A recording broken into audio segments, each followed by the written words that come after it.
purposes, the gentleman from North Carolina rise. Madam Speaker, as a member designated by Mr. Bishop of Georgia, pursuant to H-Res 8, I inform the House that Mr. Bishop will vote yes. He will vote yes on ordering the previous question. Madam Speaker, as a member designated by Mr. Thompson of Mississippi, pursuant to H-Res 8, I inform the House that Mr. Thompson will vote yes. He will vote yes on ordering the previous question. Madam Speaker, as a member designated by Mr. Richmond of Louisiana, pursuant to H-Res 8, I inform the House that Mr. Richmond will vote yes. He will vote yes on ordering the previous question. And I will too.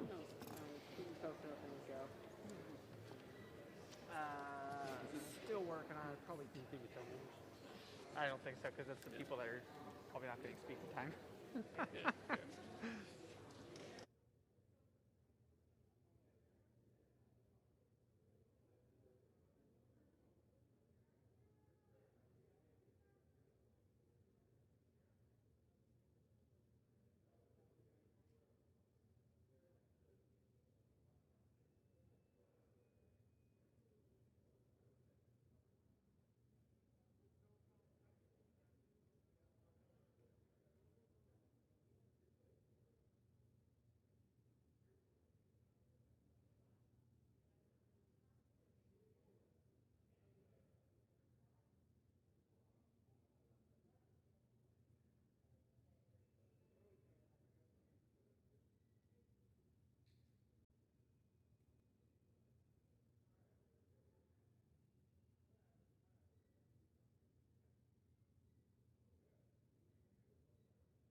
I got it. They're still talking. I got you.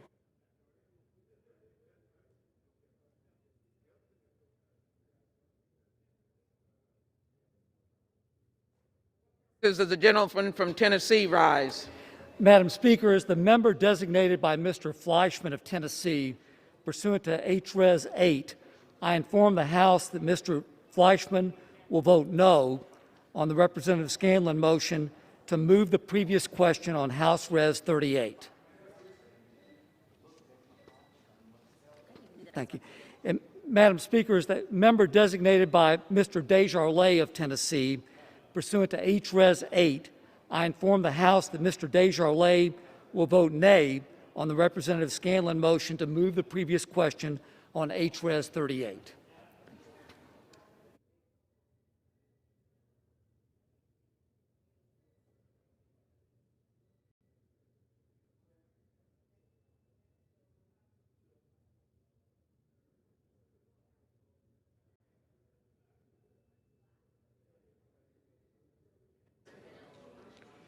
For what purposes does the gentlewoman from Massachusetts rise?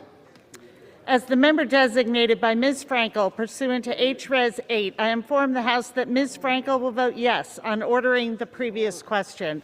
And as the member designated by Ms. Bonamici pursuant to H-Res 8, I inform the House that Ms. Bonamici will vote yes on ordering the previous question.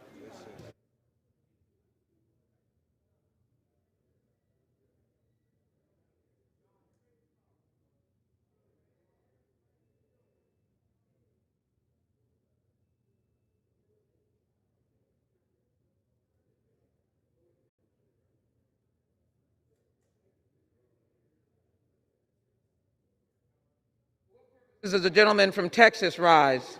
Madam Speaker, as the member designated by Mr. Fallon, Texas, pursuant to House Resolution 8, I inform the House that Mr. Fallon will vote nay on the Rep. Scallion's motion to move the previous question on House Resolution 38.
Indiana rise? Is a member designated by Mr. Baird of Indiana, pursuant to H-Res 8.1, inform the House that Mr. Baird will vote no on the Rep. Scanlon motion to move the previous question, H-Res 38.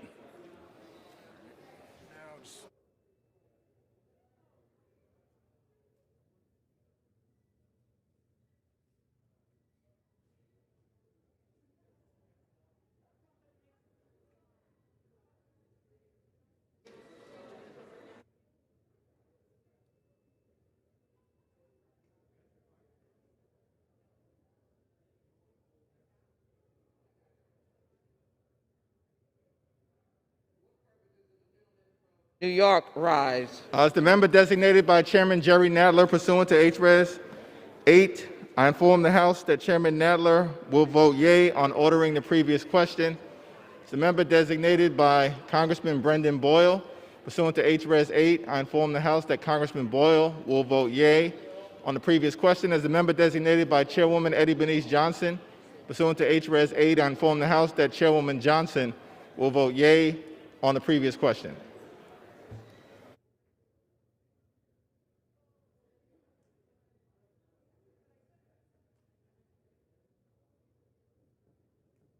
Who is this?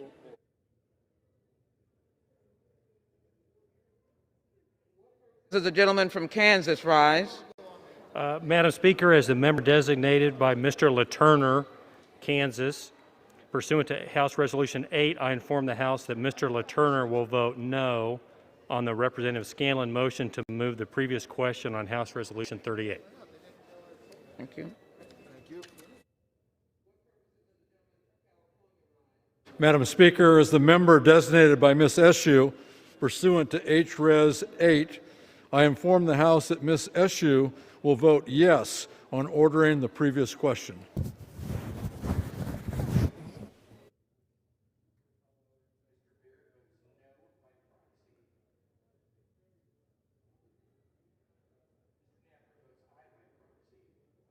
The gentleman from Connecticut rise. Thank you, Madam Speaker. Madam Speaker, as the member designated by Mr. Adam Smith of Washington State pursuant to House Resolution 8, I inform the House that Mr. Smith will vote yes on ordering the previous question.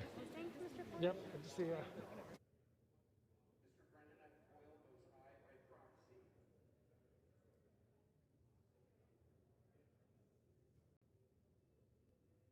For what purpose does the gentleman from Maryland rise?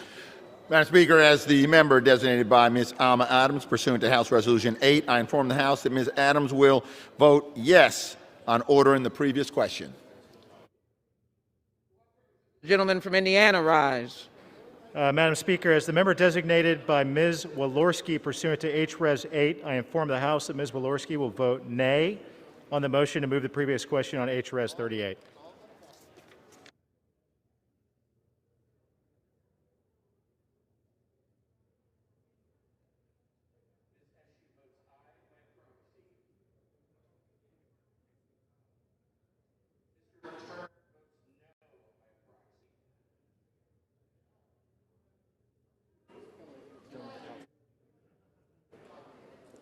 What purpose does the gentleman from California rise? As the member designated by Mr. Vella pursuant to H-Res 8, I inform the House that Mr. Vella will vote aye on ordering the previous question.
For what purposes does the gentlewoman from California rise? As a member designated by Mr. Desaulniers pursuant to H-Res 8, I inform the House that Mr. Desaulniers will vote yes on ordering the previous question.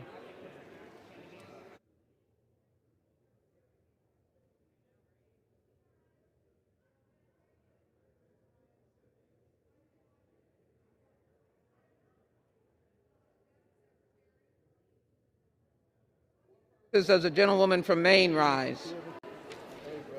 As the member designated by Ms. Custer pursuant to H-Res 8, I inform the House that Ms. Custer will vote yes on ordering the previous question.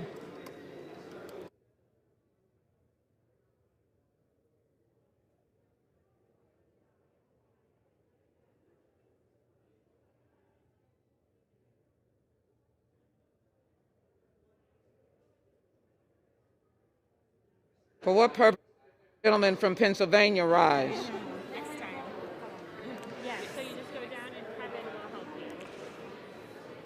For what purpose does the gentleman from Pennsylvania rise?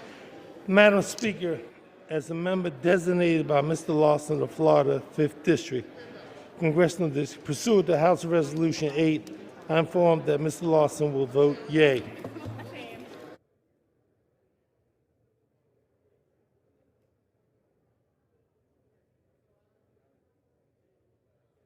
Versus the gentleman from Texas rise? Madam Speaker, as the member designated by Next person. Representative Fletcher, pursuant to H-Res 8, I inform the House that Ms. Fletcher will vote aye on ordering the previous question.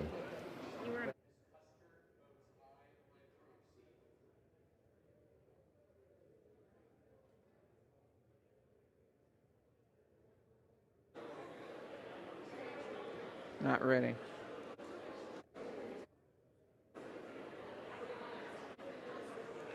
For what purpose does the gentleman from Kansas rise? Madam Speaker, as the member designated by Ms. Lager Fernandez pursuant to H-Res 8, I inform the House that Ms. Lager Fernandez will vote aye on ordering the previous question.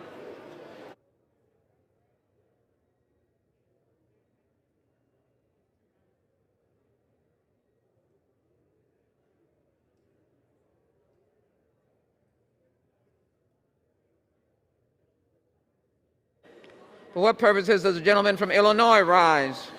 Madam Speaker, as the member designated by Mr. Grijalva pursuant to H-Res 8, I inform the House that Mr. Grijalva will be voting yea on ordering the previous question.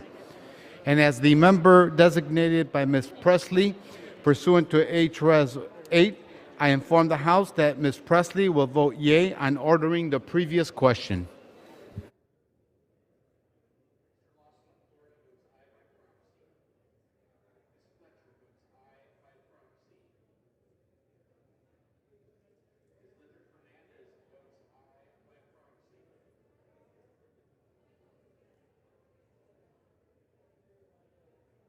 Purposes does the gentleman from Virginia rise?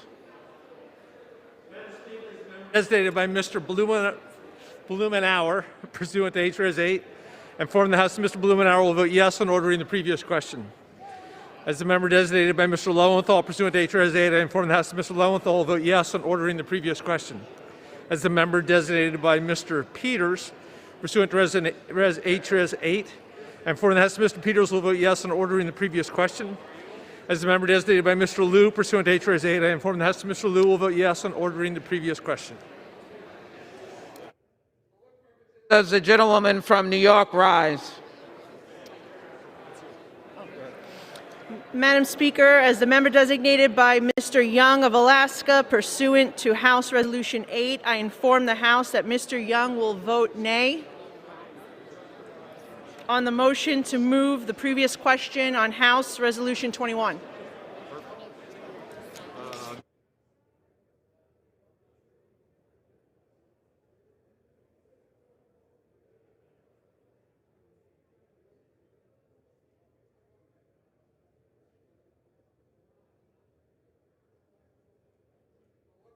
Does the gentlewoman from Connecticut rise? As the member designated by Ms. Wilson pursuant to H-Res 965, I inform the House that Ms. Wilson will vote yes on ordering the previous question.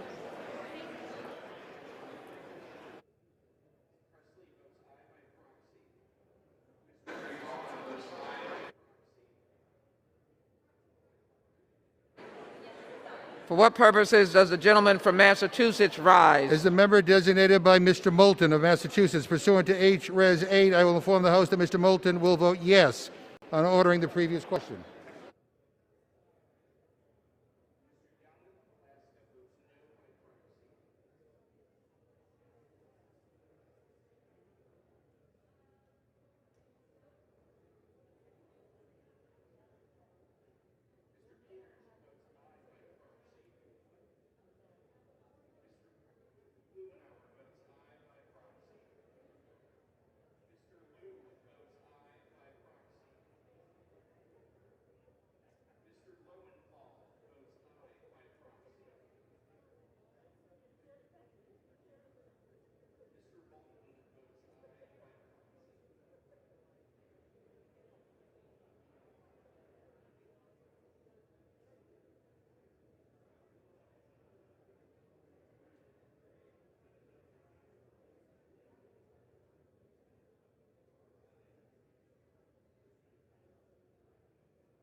Purposes does the gentleman from New Jersey rise? Madam Speaker, as the member designated by Ms. Bonnie Watson Coleman pursuant to H. Res. 8, I inform the House that Ms. Watson Coleman will vote yes on ordering the previous question.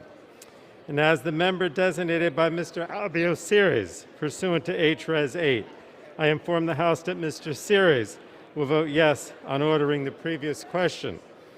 And as the member designated by Mr. Bill Pascrell pursuant to H. Res. 8, I inform the House that Mr. Pascrell will vote yes on ordering the previous question. And finally, Madam Speaker, as the member designated by Mr. Paul Tonko pursuant to H. Res. 8, I inform the House that Mr. Tonko will vote yes on ordering the previous question.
For what purposes does the gentleman from California rise? Madam Speaker, as member designated by Congressmember Napolitano pursuant to House Resolution 8, I inform the House that Congressmember Napolitano will vote yes on ordering the previous question. And Madam Speaker, as member designated by Congressmember Costa pursuant to House Resolution 8, I inform the House that Congressmember Costa will also vote yes on the previous question.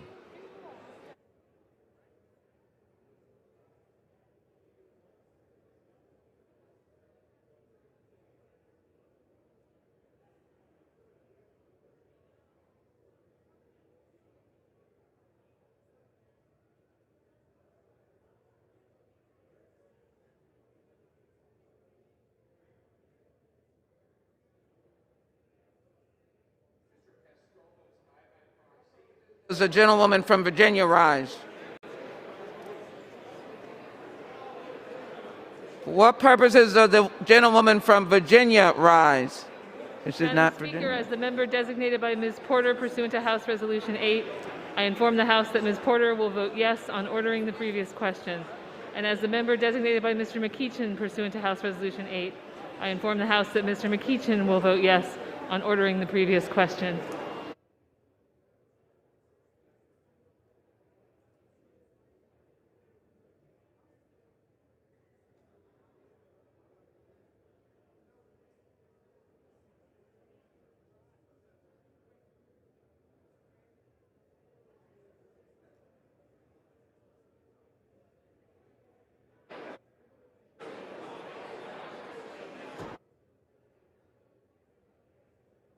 Purposes does the gentlewoman from Michigan rise?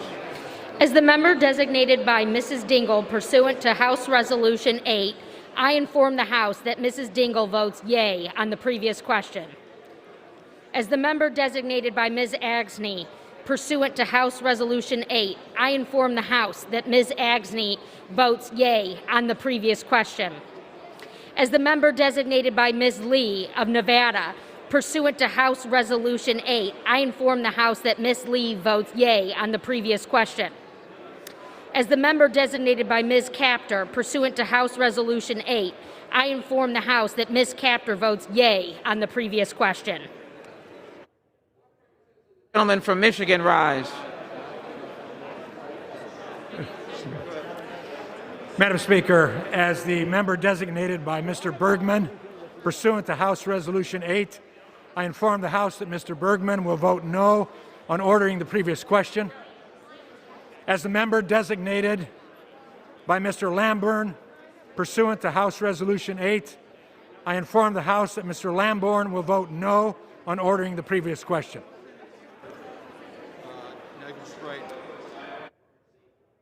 What purposes does the gentlewoman from Florida rise? Madam Speaker, as the member designated by Mr. Payne of New Jersey pursuant to HRES 965, pursuant to HRES 8, I inform the House that Mr. Payne will vote yea on ordering the previous question. And Madam Speaker, as the member designated by Mr. Hastings of Florida pursuant to HRES 8, I inform the House that Mr. Hastings will also vote yea on ordering the previous question.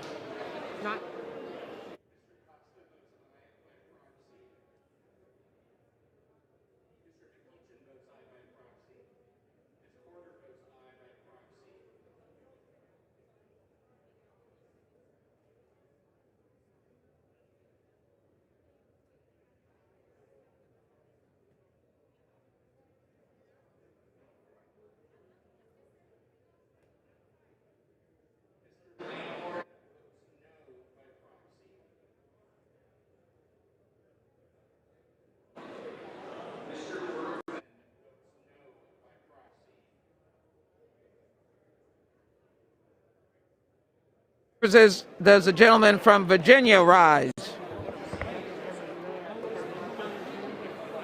For what purposes does the gentleman from Virginia rise?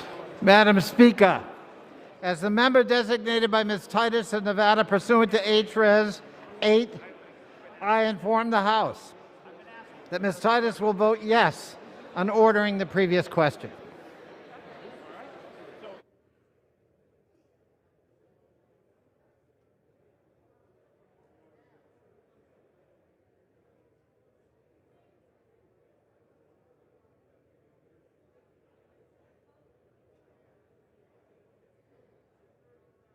Purposes does the gentlewoman from Florida rise? Madam Speaker, as member designated by Mr. Buchanan of Florida pursuant to HRES 8, I inform the House that Mr. Buchanan will vote nay on the Rep. Scanlon motion to move the previous question on HRES 38. As the member designated by Mr. Jimenez of the state of Florida pursuant to HRES 8, I inform the House that Mr. Jimenez will vote nay on Rep. Scanlon motion to move the previous question on HRES 38.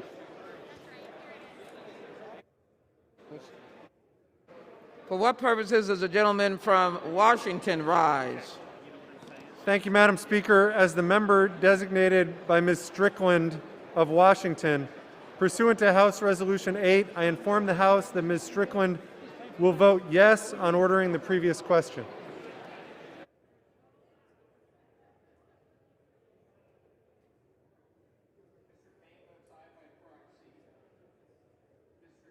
Does the gentleman from Massachusetts rise?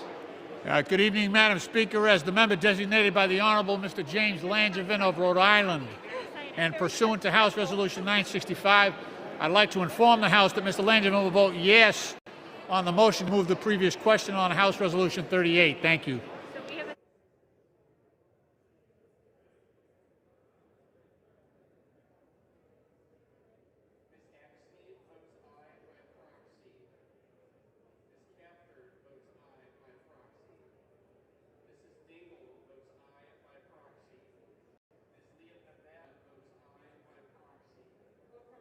The gentlewoman from California rise. Madam Speaker, as the member designate by Mr. Mondaire Jones of New York pursuant to HRES 8, I inform the House that Mr. Jones will be voting yes on ordering the previous question.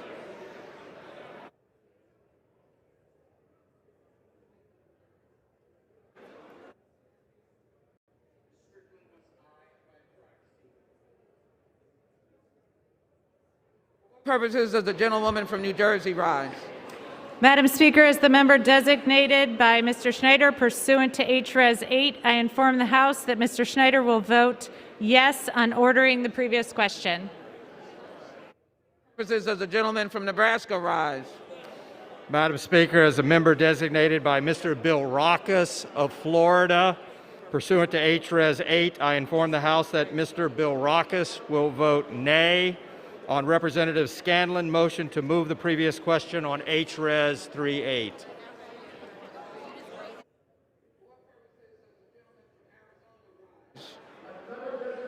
Kirkpatrick, pursuant to H.R. 8, I inform the House that Representative Kirkpatrick will vote aye on ordering the previous question. As a member designated by Representative Cardenas, pursuant to H.R. 8, I inform the House that Representative Cardenas will vote aye on ordering the previous question.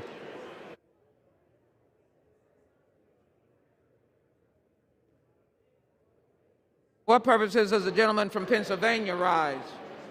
Thank you, Madam Speaker. As a member designated by Mr. Doyle of Pennsylvania, pursuant to House Resolution 8, I hereby inform the House that Mr. Doyle will vote yes on ordering the previous question.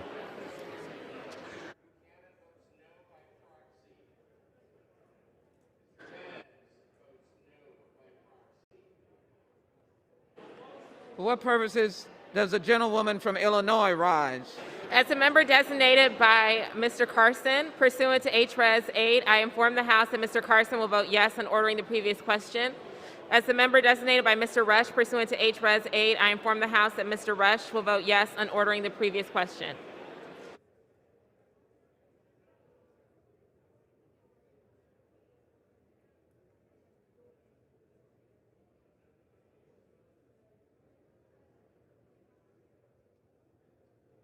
For what purposes does the gentlewoman from New York rise?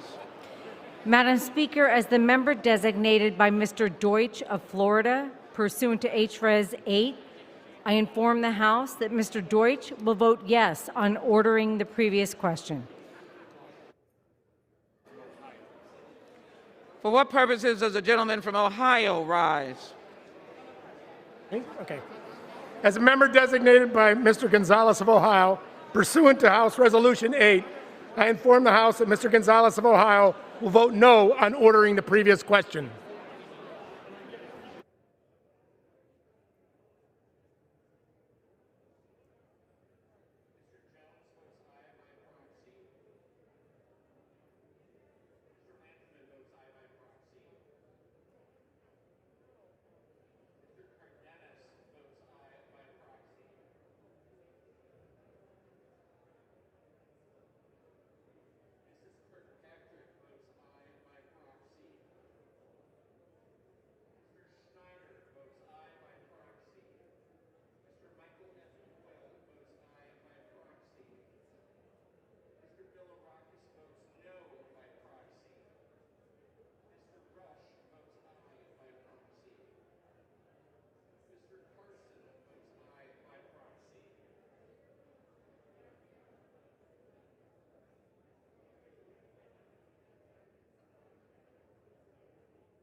the gentlewoman from Pennsylvania rises. As the member designated by Ms. Wild pursuant to HRES 8, I inform the House that Ms. Wild will vote yes on ordering the previous question.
For what purpose does the gentlewoman from Michigan rise?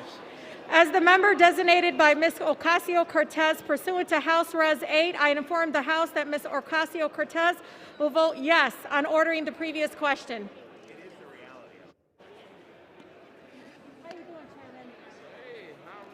I'm good, darling. I'm good.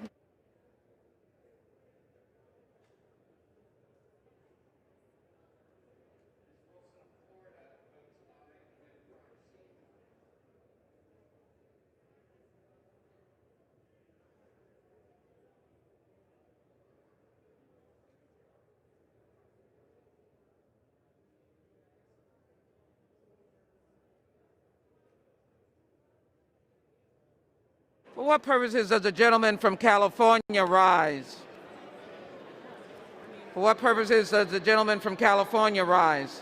As the member designated by Congressman Jerry McNerney pursuant to HRES 8, I inform the House that Mr. McNerney will vote yes on ordering the previous question.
For what purposes does the gentleman from Maryland rise? As the member designated by Ms. Jayapal pursuant to House Resolution 8, I inform the House that Ms. Jayapal will vote aye on ordering the previous question.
On this vote, the yeas are 219 and the nays are 206. The previous question is ordered. The question is on the adoption of the resolution. Those in favor say aye. Those opposed say no. In the opinion of the chair, the ayes have it. Request the yeas and nays. Pursuant to Section 3S of House Resolution 8, the yeas and nays are ordered. Members will record their vote by electronic device.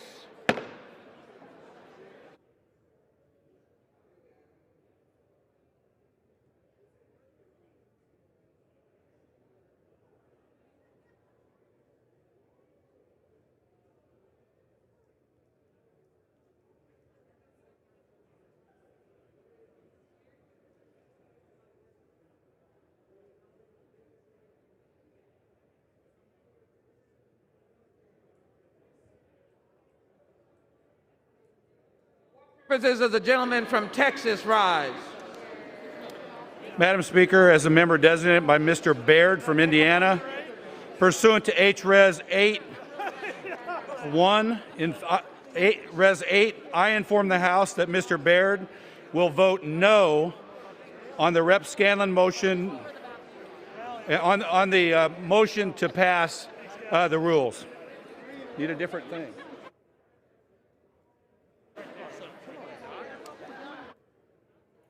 Purposes of the gentleman from Pennsylvania rise. Thank you, Madam Speaker. As a member designated by Mr. Doyle of Pennsylvania, pursuant to House Resolution 8, I hereby inform the House that Mr. Doyle will vote yes on House Resolution 38.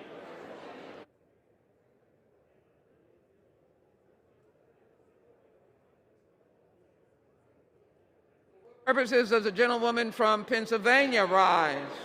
As the member designated by Ms. Wild, pursuant to H-Res 8, I inform the House that Ms. Wild will vote yes on H-Res 38.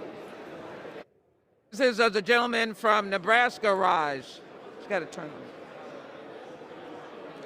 For what purposes does the gentleman from Nebraska rise? Madam Speaker, as the member designated by Mr. Bill Rockus of Florida, pursuant to H-Res 8, I inform the House that Mr. Bill Rockus will vote nay on H-Res 38.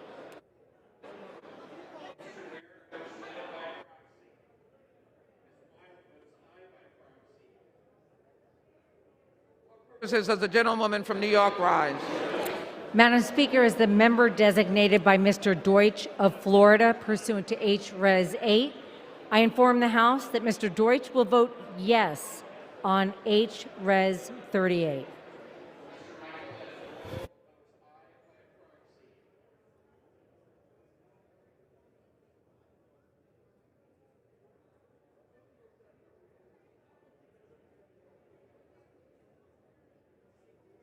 For what purposes does the gentleman from Massachusetts rise? Madam Speaker, as the member designated by the Honorable Mr. James Langevin of Rhode Island, pursuant to House Resolution 965, I'd like to inform the House that Mr. Langevin will vote yes on House Resolution 38, the rule to consider House Resolution 21, a resolution calling upon Vice President Michael R. Pence to convene and mobilize the principal officers of the executive departments of the Cabinet, and to activate Section 4 of the 25th Amendment to declare President Donald J. Trump incapable of executing the duties of his office and to immediately exercise powers as acting president. Thank you.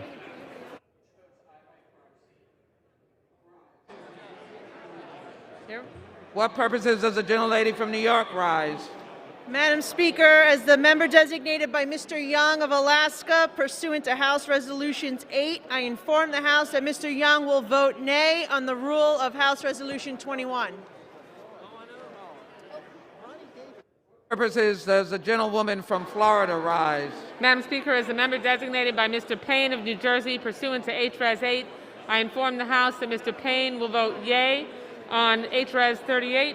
And Madam Speaker, as the member designated by Mr. Hastings of Florida, pursuant to H-Res 8, I inform the House that Mr. Hastings will also vote yea on H-Res 38.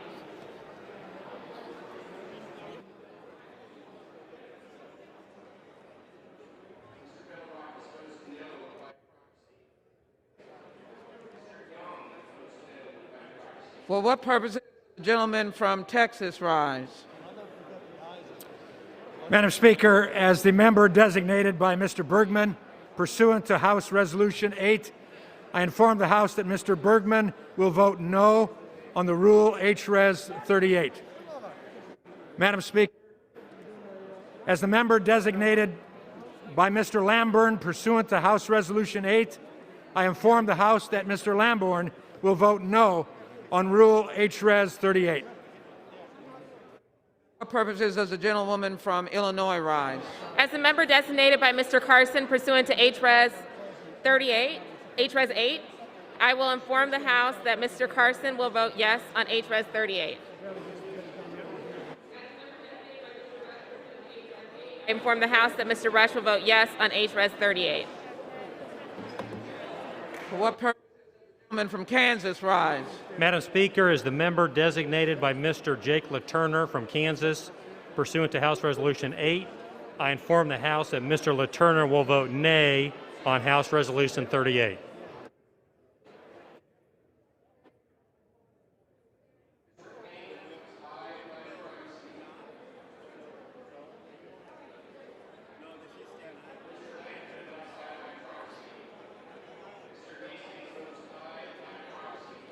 What purposes does the gentlewoman from California rise? Madam Speaker, as the member designated by Mr. Mondaire Jones of New York pursuant to H-Res 8, I inform the House that Mr. Jones will vote yea on H-Res 38. Gentleman from Ohio rise. As a member designated by Mr. Gonzalez of Ohio, pursuant to House Resolution 8, I inform the House that Mr. Gonzalez of Ohio will vote no on H-Res 38. For what purposes does the gentleman from Arizona rise? What purposes does the gentleman from Arizona rise? As a member designated by Representative Cardenas pursuant to H.R. 8, I inform the House that Representative Cardenas will vote aye on H.R. 38. As a representative designated by Representative Kirkpatrick pursuant to H.R. 8, I inform the House that Representative Kirkpatrick will vote aye on H.R. 38.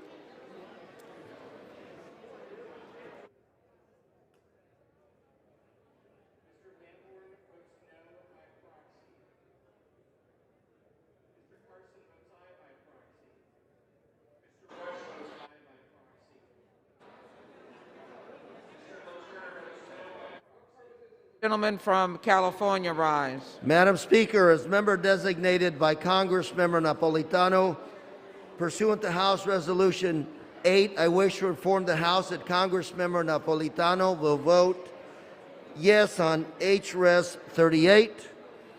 And Madam Speaker, as member designated by Congressmember Costa, pursuant to House Resolution 8, I inform the House that Congressmember Costa will also vote yea on H-Res 38.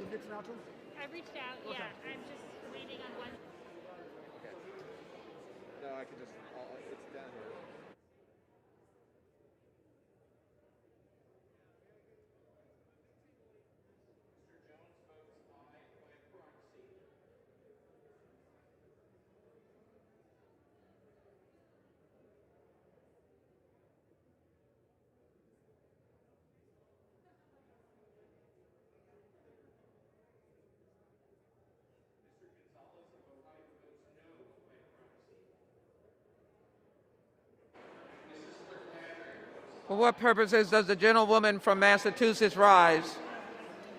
As the member designated by Ms. Franco pursuant to H-Res 8, I inform the House that Ms. Franco will vote yes on H-Res 38. As the member designated by Ms. Bonamici pursuant to H-Res 8, I inform the House that Ms. Bonamici will vote yes on H-Res 38. Excellent mumbling.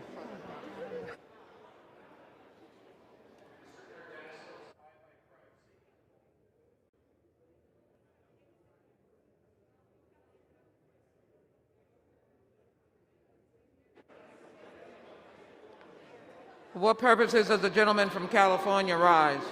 As the member designated by Congressman Jerry McNerney pursuant to H-Res 8, I inform the House that Mr. McNerney will vote yes on H-Res 38.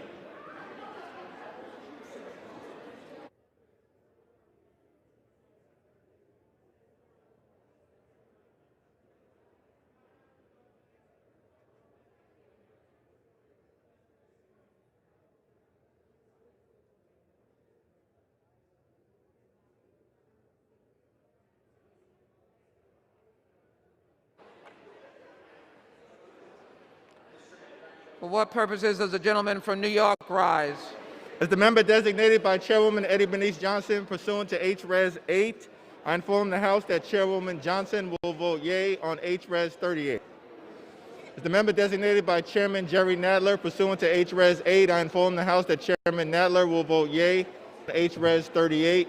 As the member designated by Congressman Brendan Boyle pursuant to H-Res 8, I inform the House that Congressman Boyle will vote yea on H-Res 38.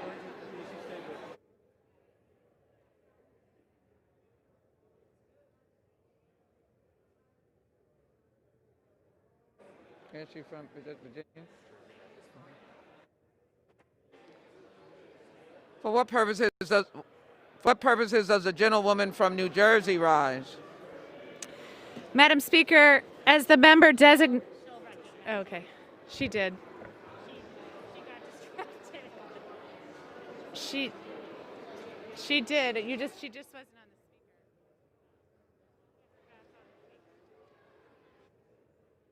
the. Purposes does the gentlewoman from New Jersey rise? Madam Speaker, as the member designated by Mr. Schneider pursuant to H-Res 8, I inform the House that Mr. Schneider will vote yes on H-Res 38.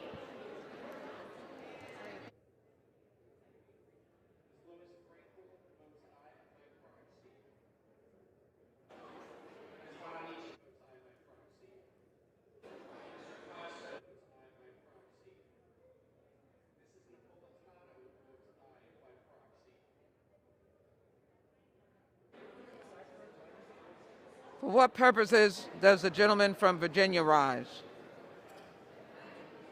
What purposes does the gentleman from Virginia rise? Madam Speaker, as the member designated by Mr. Blumenauer pursuant to H-Res 8, I inform the House that Mr. Blumenauer will vote yes on H-Res 38.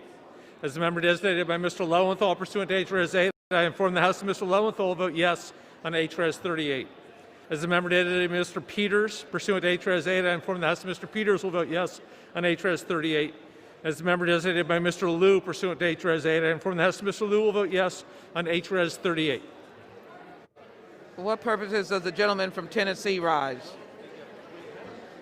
He's got to turn the sound up. For what purposes does the gentleman from Tennessee rise? Madam Speaker, as the member designated by Mr. Fleischman of Tennessee, pursuant to H-Res 8, I inform the House that Mr. Fleischman will vote no on H-Res 38. As the member designated by Mr. Desjardins of Tennessee, pursuant to H-Res 8, I inform the House that Mr. Desjardins will vote nay on H-Res 38. For what purposes does the gentleman from Illinois rise? Madam Speaker, as the member designated by Mr. Grijalva pursuant to H-Res 8, I inform the House that Mr. Grijalva will vote aye on House Resolution 38. And as the member designated by Ms. Presley of Massachusetts pursuant to H-Res 8, I inform the House that Ms. Presley will vote yea on H-Res 38.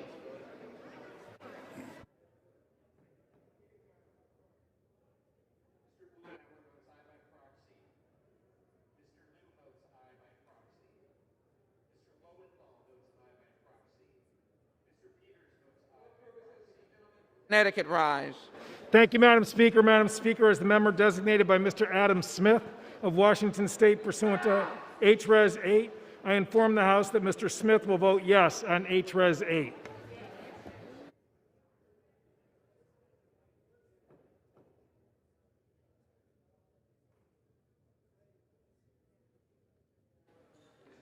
For what purposes does the gentleman from Maryland rise?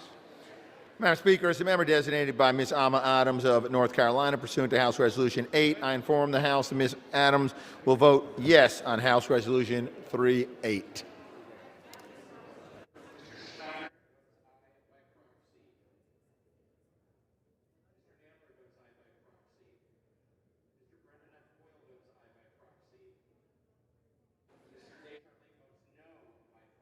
Purposes does the gentleman from Virginia rise? Madam Speaker, as the member designated by Ms. Titus of Nevada pursuant to H-Res 8, I inform the House that Ms. Titus will vote yes on H-Res 38.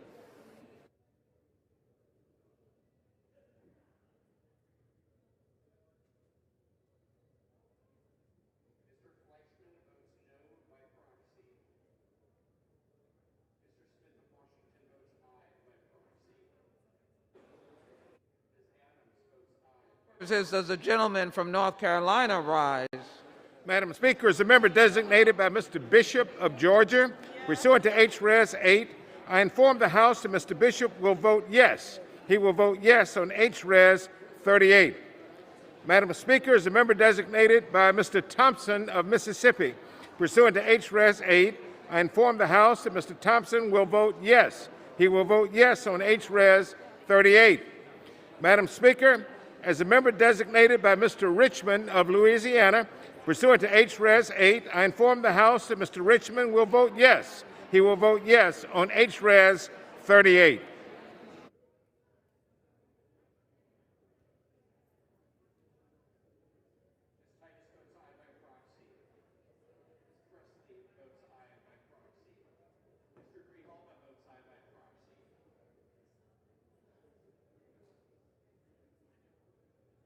Does the gentlewoman from Michigan rise? As the member designated by Mrs. Dingle pursuant to House Resolution 8, I inform the House that Mrs. Dingle will vote yea on H-Res 38. As the member designated by Ms. Axney pursuant to House Resolution 8, I inform the House that Ms. Axney votes yea on House Resolution 38. As the member designated by Ms. Lee of Nevada pursuant to House Resolution 8, I inform the House that Ms. Lee votes yea on House Resolution 38. As the member designated by Ms. Capter, pursuant to House Resolution 8, I inform the House that Ms. Capter votes yea on House Resolution 38.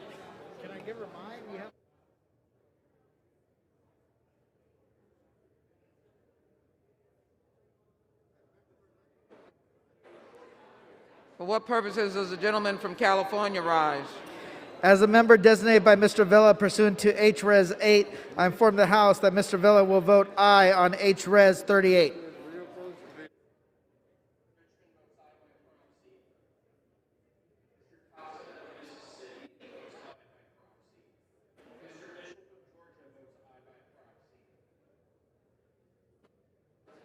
For what purposes does the gentleman from Texas rise?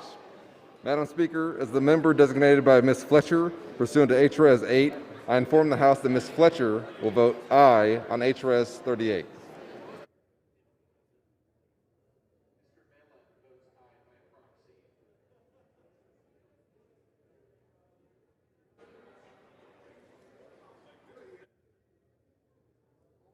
Does the gentleman from New Jersey rise? Madam Speaker, as the member designated by Ms. Bonnie Watson Coleman pursuant to H-Res 8, I inform the House that Ms. Watson Coleman will vote yes on H-Res 38. And as the member designated by Mr. Albio Series pursuant to H-Res 8, I inform the House that Mr. Series will vote yes on H-Res 38. As the member designated by Mr. Bill Pascrell pursuant to H-Res 8, I inform the House that Mr. Pascrell will vote yes on H-Res 38. And finally, Madam Speaker, as the member designated by Mr. Paul Tonko pursuant to H-Res 8, I inform the House that Mr. Tonko will vote yes on H-Res 38. Thank you.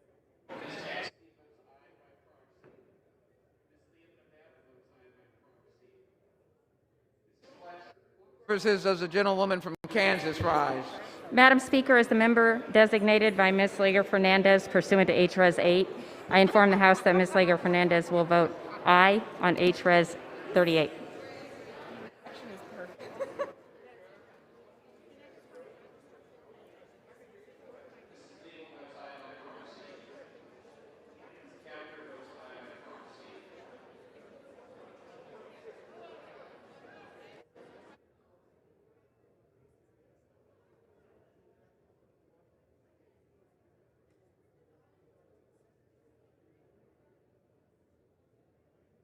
For what purposes does the gentlewoman from Florida rise?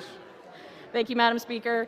As the member designated by Mr. Buchanan of the state of Florida pursuant to H-Res 8, I inform the House that Mr. Buchanan will vote nay on H-Res 38. For what purposes does the gentleman from Maryland rise? I rise as the member designated by Ms. Jayapal pursuant to House Resolution 8, and I inform the House Ms. Jayapal will vote aye on House Resolution 38.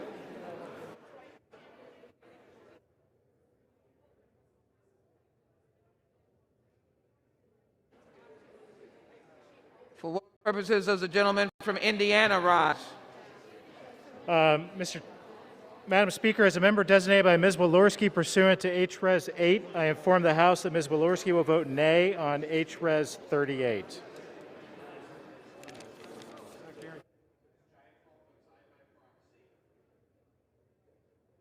Does the gentleman from Washington rise? Thank you, Madam Speaker. As the member designated by Ms. Strickland of Washington, pursuant to H-Res 8, I inform the House that Ms. Strickland will vote yes on H-Res 38.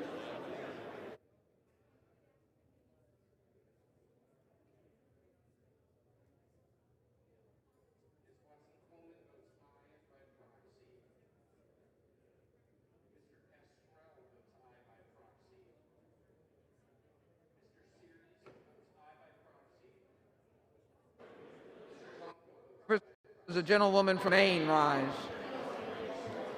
As the member designated by Ms. Custer of New Hampshire pursuant to H-Res 8, I inform the House that Ms. Custer will vote yes on H-Res 38.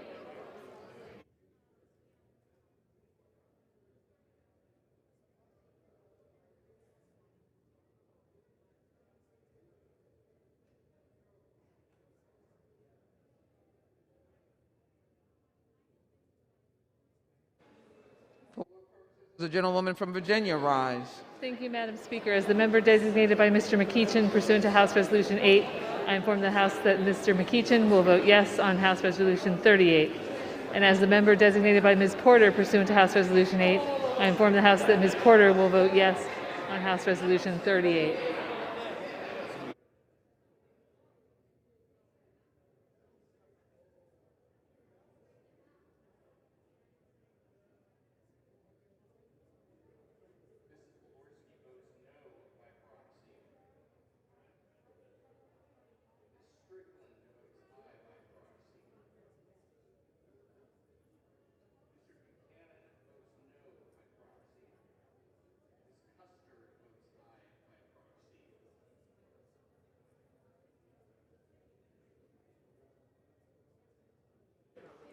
For what purposes does the gentleman from Pennsylvania rise? Madam Speaker, as the member designated by Mr. Lawson of Florida, 5th Congressional District, pursuant to House Resolution 8, I inform the House that Mr. Lawson will vote yes on House Resolution 38.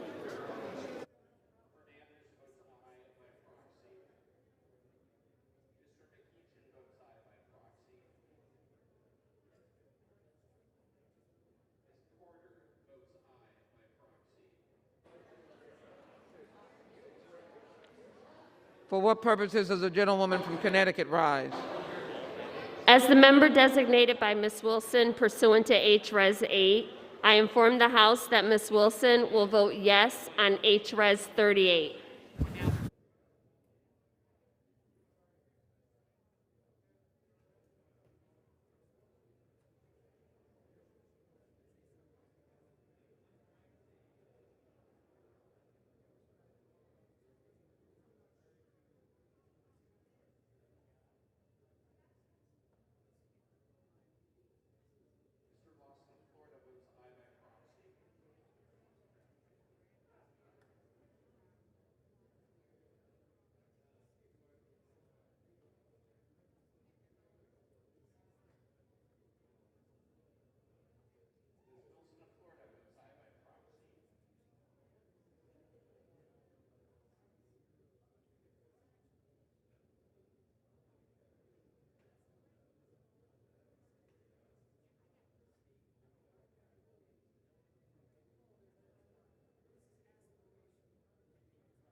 What purposes the gentlewoman from Michigan rise?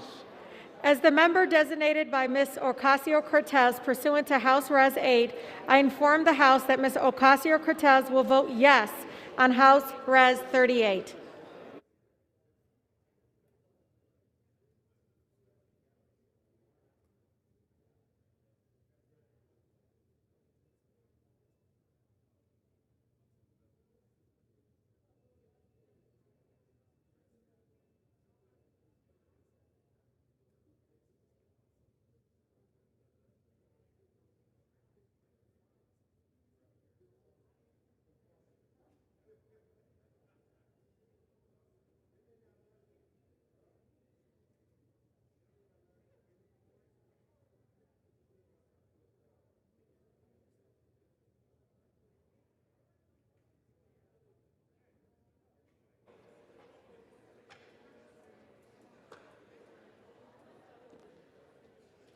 For what purposes does the gentlewoman from California rise?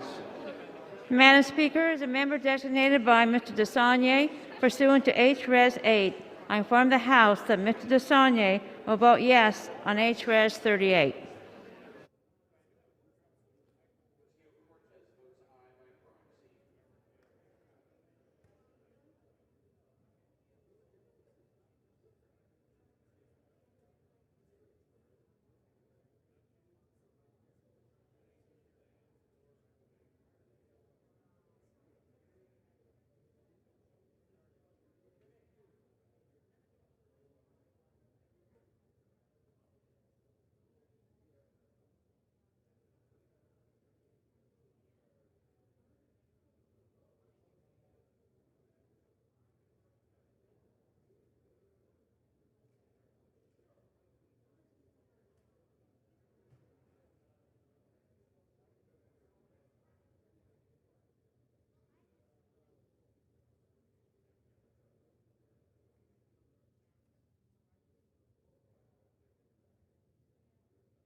For what purposes does the gentleman from California rise?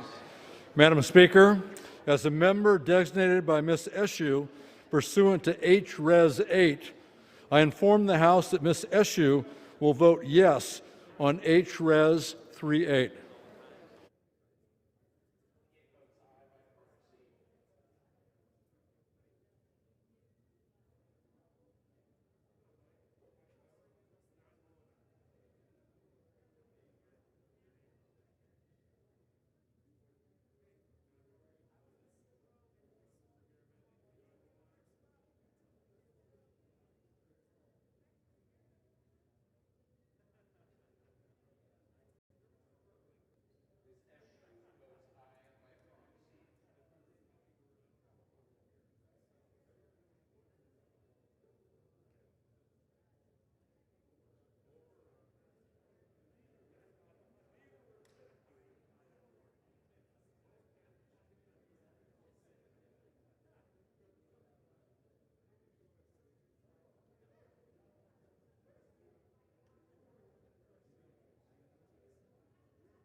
On this vote, the yeas are 222 and the nays are 204. The resolution is adopted. Without objection, the motion to reconsider is laid on the table.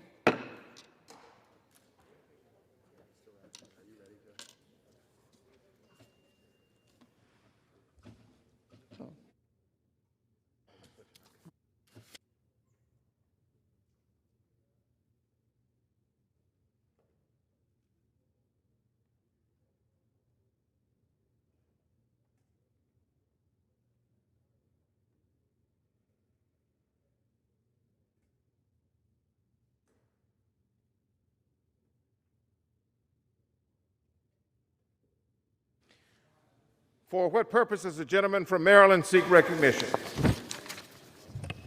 Mr. Speaker, pursuant to House Resolution 38, I call up House Resolution 21 and ask for its immediate consideration in the House.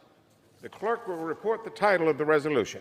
House Resolution 21, resolution calling on Vice President Michael R. Pence to convene and mobilize the principal officers of the executive departments of the Cabinet to activate Section 4 of the 25th Amendment to declare President Donald J. Trump incapable of executing the duties of his office and to immediately exercise powers as acting president. Pursuant to House Resolution 38, the amendment to the preamble printed in House Report 117-1 is adopted, and the resolution as amended is considered read. The resolution as amended shall be debatable for 1 hour, equally divided and controlled by the chair and ranking minority member of the Committee on the Judiciary or their respective designees. The gentleman from Maryland, Mr. Raskin, and the gentleman from Ohio, Mr. Jordan, each will control 30 minutes. The chair now recognizes the gentleman from Maryland, Mr. Raskin. Mr. Speaker, thank you. I ask unanimous consent that all members may have 5 legislative days within which to revise and extend their remarks and insert extraneous material on HRes 21. Without objection. Mr. Speaker, I yield to myself 3 minutes to begin. The gentleman is recognized for 3 minutes.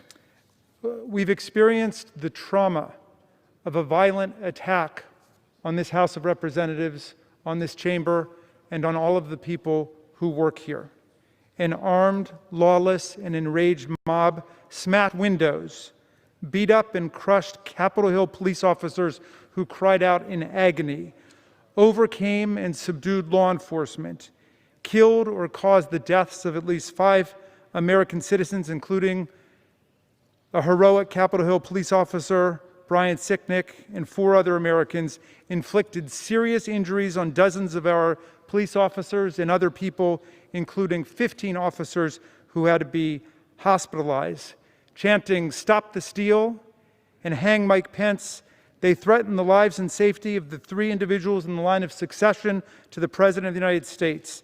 They built a gallows right outside the Capitol. They screamed, "Where's Nancy?" They stormed the Speaker's office and they occupied it. They stole government property. They trashed the place. They terrorized officers, staff, and members. They brandished the Confederate battle flag in the Capitol of the United States, something that didn't even happen during the Civil War. They allowed hundreds or thousands of people to enter the Capitol without metal detector or any kind of security screening at all. Not only to desecrate the temple of democracy and to spit in the face of Congress, but actually to interfere with the counting of electoral college votes in the 2020 presidential election. They may have been looking for Vice President Pence and Speaker Pelosi, but every person in this room could have died. As a shaken Senator Lindsey Graham said, the mob could have blown the building up. They could have killed us all. Mr. Speaker, whether or not you believe the President's course of conduct in encouraging, building, summoning, assembling, and inflaming the mob, lighting the flame, as Congresswoman Liz Cheney put it in a very powerful and cogent statement this evening, whether you believe that that was a high crime and misdemeanor, an offense against the Republic, that's a question for another time. And to put my cards on the table, I think it was a crime against the Republic. But leaving that aside, I think every member in this body should be able to agree that this president is not meeting the most minimal duties of office. He is not meeting the oath that he swore to uphold and defend the Constitution against all enemies, foreign and domestic. He is not protecting and defending the democracy itself, the process of electing the president. He is not respecting the peaceful transfer of power. He is not taking care that the laws are faithfully executed. He is not protecting the republic against mob insurrection, invasion, and hostility. He is not protecting the Republican form of government for the people of the United States when he allows this to happen. This resolution is simply asking Vice President Pence to exercise his powers under Article 25, the 25th Amendment. I grant myself 30 seconds more. Gentleman is granted 30 additional seconds. You may proceed. We are simply asking Vice President Pence to exercise his powers under the 25th Amendment of the Constitution, Section 4, to convene the cabinet and to mobilize the cabinet to state and articulate what is obvious to the American people. This president is not meeting the duties of office and is clearly not capable of it, and to transfer the powers to the vice president under the 25th Amendment. With that, I will yield now for 1 minute time. Oh, I will reserve the remainder. Gentleman reserve. This time, the gentleman from Ohio is recognized. Thank you, Mr. Speaker. I would yield to the gentleman from the great state of California, Mr. McClintock, for 2.5 minutes. Gentleman is recognized for 2.5 minutes. Thank you, Mr. Speaker. What a sad and ominous way to begin the 117th Congress. Hasn't this body done enough in the last session to divide our country and abuse our Constitution without carrying that damage into the new session? The 25th Amendment specifically addresses the incapacity of the President to discharge the duties of his office. It was never intended as a political weapon when Congress doesn't like the way he discharges those duties. Now, I've read that speech. He never suggested rampaging the Capitol and disrupting the Congress. He urged them to, and this is an exact quote, peacefully and patriotically make your voices heard. Now, many of us Republicans joined a bipartisan vote to respect the Electoral College votes, despite our suspicions and our misgivings and our desires. We did this because the Constitution commanded it and our institutions depend on it. Now, today, those same principles should compel a bipartisan vote to oppose this grotesque abuse of the 25th Amendment. Last week, the majority argued that the President tried to misuse the Constitution to overturn the votes of the Electoral College. Well, he asserted no direct power. Rather, he urged the Vice President and Congress to do so. Many of us declined his bad advice. Yet this week, the majority directly is asserting power to misuse the 25th Amendment in a manner that does overturn the votes of the previous Electoral College. Don't they see that they are committing directly the same offense they accuse the President of committing indirectly? Every act we take builds a precedent for future acts.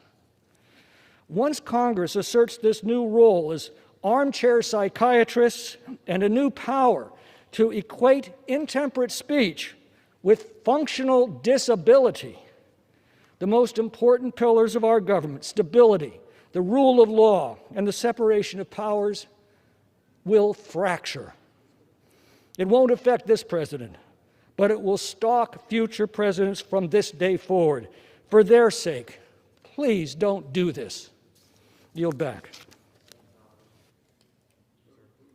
Does the gentleman reserve? All right, the gentleman from Maryland is recognized. I now yield 1 minute to Speaker Nancy Pelosi. The Speaker of the House, Ms. Pelosi of California, is recognized. Thank you very much, Mr. Speaker. I thank the gentleman for yielding and applaud him and salute him as a constitutional scholar, an intellectual resource, and the force of justice that he has been as he has crafted and advanced this resolution. And I thank the entire House Democratic Caucus for the love of country, determination to protect our democracy, and the loyalty to our oath that had been so beautifully manifested in this dark past week. Mr. Speaker, a dark week it has been indeed.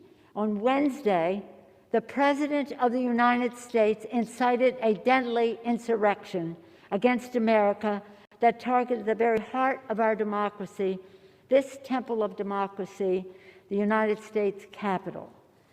Defiling the genius of the Constitution, separate but equal, attacking the first branch of government, trying to prevent us from ascertaining our constitutional duty to ascertain that Joe Biden and Kamala Harris will be President and Vice President of the United States.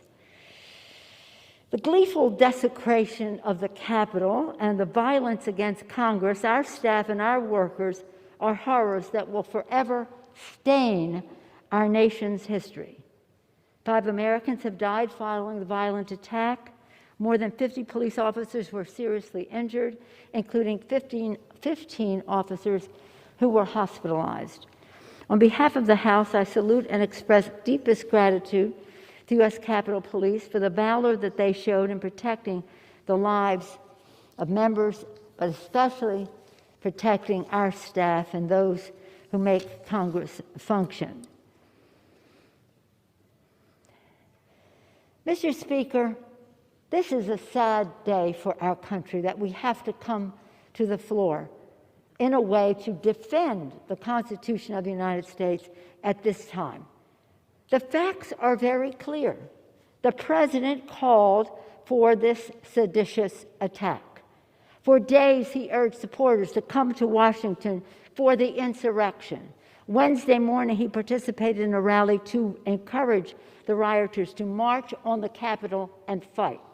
And not only did he urge people to march on the Capitol and fight, he further fanned the flames, and he and his family cheered and celebrated the desecration of the Capitol.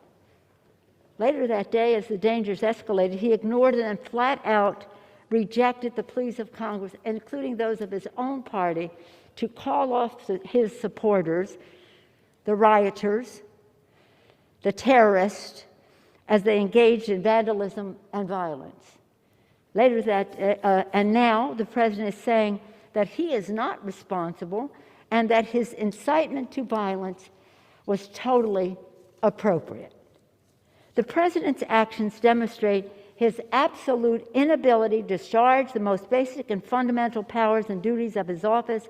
Therefore, the President must be removed from office immediately. This is a decision we make with the utmost solemnity and prayerfulness, which this crisis requires. Removal of the President is an unprecedented action, but it is required because it is an unprecedented moment in history because the danger that he poses. And I heard the previous speaker say that we are objecting to the President because we don't like the way he executes his duties. No, we don't like it at all. Acts of sedition, incitement to insurrection, treasonous activity. And if you are associating yourself with that as the proper execution of the President's duties, you are associating yourself with sedition and treason. Yesterday, in a pro forma section, we introduced a unanimous consent request to take up Congressman Raskin's legislation, which calls on the Vice President to mobilize the Cabinet to activate the 25th Amendment to remove the President from office, again, to prevent him from causing more damage to our country. Who knows what he might do next? But House Republicans rejected this legislation, and so the President's unhinged, unstable, deranged acts of sedition may continue, endangering America and undermining our democracy. Now we are taking up this legislation in regular session. After passage, we are calling on the Vice President to respond within 24 hours of passage.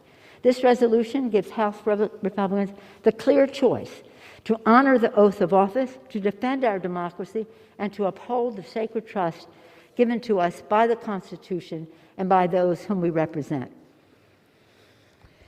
Mr. Speaker, during the Trump presidency, this 4 years, and especially during this sad time, I recall the words of the great Israeli poet Ehud Manor, and that's what he said when he said, "I can't keep silent in light of how my country has changed her face. Won't quit trying to remind her in her ears, I'll sing my cries until she opens her eyes. I can't keep silent of how my country's changed her face." I urge my Republican colleagues to open their eyes and to finally hold this president accountable. The security of our country and the future of our very democracy are at stake. When we pray for God to bless America, let us hope that that blessing comes down strongly on us in the next few days. With that, Mr. Chairman, Mr. Speaker, I yield back the balance of my time and again applaud the great leadership of Mr. Raskin. The Speaker yields back. Does the gentleman from Maryland reserve? I reserve, yes. The gentleman from Ohio is recognized. Mr. Speaker, I will yield 2 minutes to the gentleman from Virginia, Mr. Klein. The gentleman is recognized for 2 minutes. Thank you, Mr. Speaker. I rise today in opposition to House Resolution 21, calling on Vice President Pence to invoke Section 4 of the 25th Amendment. Like all of us, I condemn in the strongest possible terms the violence that occurred here in our nation's capital last week. Political violence is never the answer, regardless of which side of the political spectrum it occurs. And that's a strongly held position on which I've been clear since well before my time in Congress. Let's be clear about a few things. The adoption of this political resolution would be divisive rather than unifying. The Vice President has said he has no intention of taking action under the amendment, so this process is pure political theater on the part of the majority. In addition, no due process has been provided. As a former prosecutor, if law enforcement brought evidence of a crime to me and said, take this to the jury tomorrow for a jury trial, there would be no chance for the defendant to prepare any defense. I'd be violating half the Constitution, the Code of Virginia, over 100 different rules of procedure. In the more than 50 years since the 25th Amendment was ratified, Section 4 has never been invoked. As such, there are no judicial or authoritative opinions that would evaluate its implementation. And absent this, we must look to the legislative intent of the Congress that passed its language. And nowhere in the legislative intent is the current situation envisioned. It's meant to be used for incapacity, not for political ends with 8 days remaining in a president's term. Last week, Vice President Pence was lauded by the majority for not yielding to pressure to exert power beyond his constitutional authority to determine the outcome of the election. Yet, the majority today is attempting to pressure him to exert power beyond the intention of his constitutional role in Section 4 of the 25th Amendment. This action will only further fuel the political divide among our citizens and will be detrimental to the long-term efforts to unify our country. Mr. Speaker, both President Trump and President-elect Biden have called for a peaceful transition of power. I would encourage members of both parties to work toward this end and vote against this rushed, misguided, politically motivated resolution. I yield back. The gentleman yields back. Reserve. The gentleman reserve. The gentleman reserves. The gentleman from Maryland. I now yield 1 minute to Ms. Lofgren. The gentlelady from California, Ms. Lofgren, the chairman of the House Administration Committee, is recognized. Mr. Speaker, last week as we counted Electoral College votes, I said this day marks a crossroads for our American democracy. We didn't know then what an ominous statement that was. We do now. Congress was attacked by a violent mob incited by the president to stop us from doing our constitutional job. The president not only encouraged the mob, he said he loved them and made no serious effort to stop them. Lives were lost and put in danger. Constitutional government was urgently threatened. The president's actions were not only wrong, they were dangerous. He lives in an alternate reality. He's a continuing threat to America. Vice President Pence should invoke the 25th Amendment, assume presidential duties until the inauguration next week, and save us from a president who is unable to function, unable to protect our country. I urge all, including my Republican colleagues, to put politics aside. Act to secure the safety of our country. We truly are at a crossroads for our American democracy. The gentleman from Maryland. I reserve. You reserve? All right. The gentleman from Ohio is recognized. Mr. Speaker, I yield 2 minutes to the gentleman from Arizona, Mr. Biggs. The gentleman is recognized. Thank you, Mr. Speaker. The violence at the Capitol last week has been condemned by Republicans, Democrats, and by President Trump. So I wonder, why are the Democrats stoking the fire instead of dousing the flames?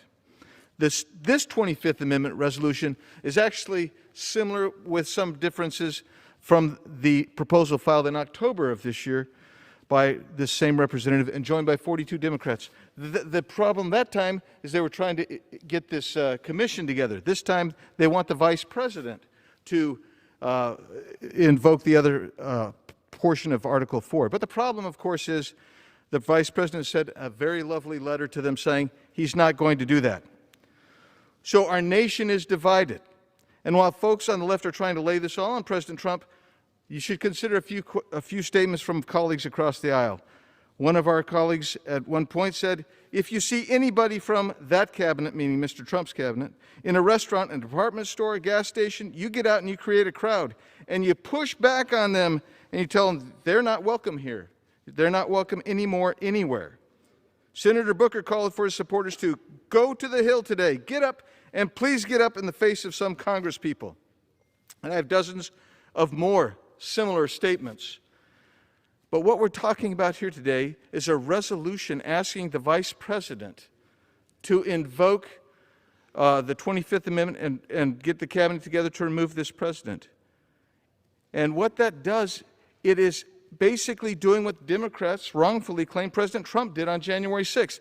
It pours gas on the smoldering embers, which consist of tens of millions who believe the integrity of the election was questionable.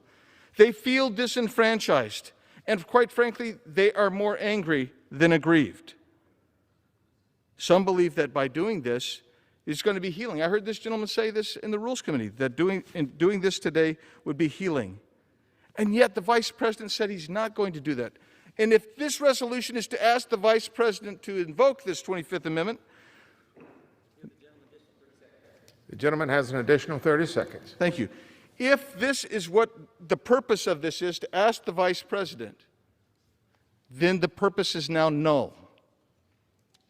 But I suggest to you, it would appear like, if we're going to proceed on, even after you've received the answer that you're seeking, and it's disapprobation of your idea, that the only thing that could be left is to pour gas on a fire. And I'm asking that cooler heads prevail here. This is not necessary. Don't let this get in the way. And just to parrot the last speaker, I'm asking friends across the aisle, don't do this thing. The gentleman from Ohio, you reserve? Reserve. The gentleman reserves. The gentleman from Maryland. Mr. Speaker, the gentleman reasonably poses the question, why are we doing this? We think that the President of the United States constitutes a clear and present danger to the Republic and to our people. For example, on the white supremacist websites that help to build the president's mob, they are now calling for a return engagement on the days of January 19th and 20. They are calling again for an attack on the Capitol, and they're calling again for the state legislatures now in 50 states to be surrounded. What will the attitude be of the President of the United States? Will he give them aid and comfort? Will he wink at them? Will he send them positive tweets and messages calling them patriots? Also on extreme right-wing websites, they are calling for the president to pardon the organizers of the armed violent insurrection that took place in this body not even a week ago. And what if the president decides to pardon them? We know this president is not living up to the most minimal duties of his office. That's why we are doing this, to protect the public. And by the way, we're not telling the vice president what he must do. We have no authority to do that. We're telling him what he thinks he should do, and that the Congress will be with him, because we know that he has come under extreme right-wing pressure on everything from the counting of the Electoral College votes to his positions on a whole range of things to go along with Donald Trump. So we are trying to counterbalance that attack on him from the right to say the people want to see a peaceful way through this. With that, I will recognize Ms. Jackson Lee for 1 minute. The gentlelady from Texas, Ms. Jackson Lee, is recognized. Accountability comes before healing, but healing should come. If we look at the Constitution, we will clearly see that Mr. Raskin's resolution fits the language: an inability to be able to discharge your duties, to exercise the laws carefully, Do you consider these words from the President of the United States to insurrectionists and terrorists to walk down to the Capitol, tells the President, telling them if you don't fight like hell, you're not going to have a country anymore? And that is the attack that the domestic terrorists made on this place. All we're asking the Vice President through this resolution is to reflect on that and to call upon the 25th Amendment to convene the Cabinet to begin the healing, because the President of the United States is dangerous to the American people. That is why we're on the floor today. We hope that he will have an opportunity to reflect, because the Constitution says in many places that the actions of this president is dangerous. People have died. We have lost 2 police officers. Others are in the hospital. And yes, it was an insurrection. It is time to pass H.Res. 21. I yield Gentlelady's back. time has expired. The gentleman from Maryland, do you reserve? Yes. The gentleman reserves. The gentleman from Ohio. Thank you, Mr. Speaker. I yield 1 minute to the gentlelady from Georgia. Gentlelady from Georgia is recognized for 1 minute. Mr. Speaker, I'd like to quote the President of the United States. I know that everyone here will soon be marching over to the Capitol building to peacefully and patriotically make your voices heard. Go home with peace, with love, and in peace. Remember this day forever. President Donald Trump. I condemn this violence. Republicans have condemned this violence. President Trump has condemned this violence. But elected Democrats over the past year have promoted violence, have supported it. They fund it on their Act Blue fundraising platform, and there has been billions of damage caused over this past year in riots all over this country. You know how many companies have endured violence and destruction? I have 83 pages here of businesses that had property damage, were burned, and through the Minnesota riots. Our president, or vice president-elect Kamala Harris, posted the Minnesota Freedom Fund bail link, encouraging people to donate money to bail criminals out of jail. The gentlelady's time has expired. I yield back. The gentlelady yields back. The gentleman from Ohio, do you reserve? We reserve. Gentleman reserves. Gentleman from Maryland. Mr. Speaker, I'm honored to yield 2 minutes to Mr. Katko of New York. Colleague for yielding. I rise as a proud American who has a distinct honor of serving in this great body. As a member of Congress, we take an oath to defend the Constitution because at times it needs defending.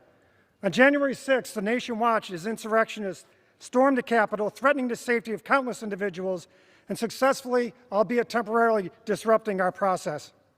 In the midst of the attack, hundreds of Capitol police officers heroically upheld their duty to defend the United States and protect those who work here. Many officers were severely injured and beaten, including one of my former interns. And tragically, one officer, Officer Brian Sicknick, succumbed to the injuries he sustained. To Officer Sicknick's family, I extend my deepest condolences and know that we are praying for you. And to all Capitol Police officers, we are deeply thankful for your bravery. Because of you, thousands of lives were protected and the people's work was able to resume. Now, just as the Capitol Police protected us, Congress must match that courage and protect the Constitution, our democratic processes, and this nation. The President's role in this insurrection is undeniable, both on social media ahead of January 6th and in his speech that day. He deliberately promoted baseless theories, creating a combustible environment of misinformation and division. To allow the President of the United States to incite this attack without consequences is a direct threat to the future of this democracy. For this reason, I will vote to impeach this President tomorrow. The bill before us tonight is a non-binding resolution, which requests the Vice President to invoke the 25th Amendment, a step he has already said he will not take. It is merely a symbolic gesture, and I will oppose that resolution. After last week's attack on the Capitol, it is clear our nation is more divided than ever in recent history. We began this great experiment over 240 years ago, and to preserve it, we must remember that our faith, race, or political party is not what unites us. What unites us is that we are Americans. I'd encourage members of this body and everyone at home to remember that simple truth. And with that, I yield back. Back. The gentleman from Ohio, do you reserve? No, I will yield. Maryland reserves. I will yield 2.5 minutes to the gentleman from North Carolina, Mr. Bishop. The Gentleman from North Carolina, Mr. Bishop, is recognized. Thank you, Mr. Speaker, and I thank the gentleman for yielding. Two questions as we begin another 24 hours that will deepen the wounds of the country and the disaffection among Americans. First, will you stop at nothing? Second, is there any hypocrisy too far? Let's call this what it is: an ultimatum, an attempt to intimidate and bully Vice President Pence.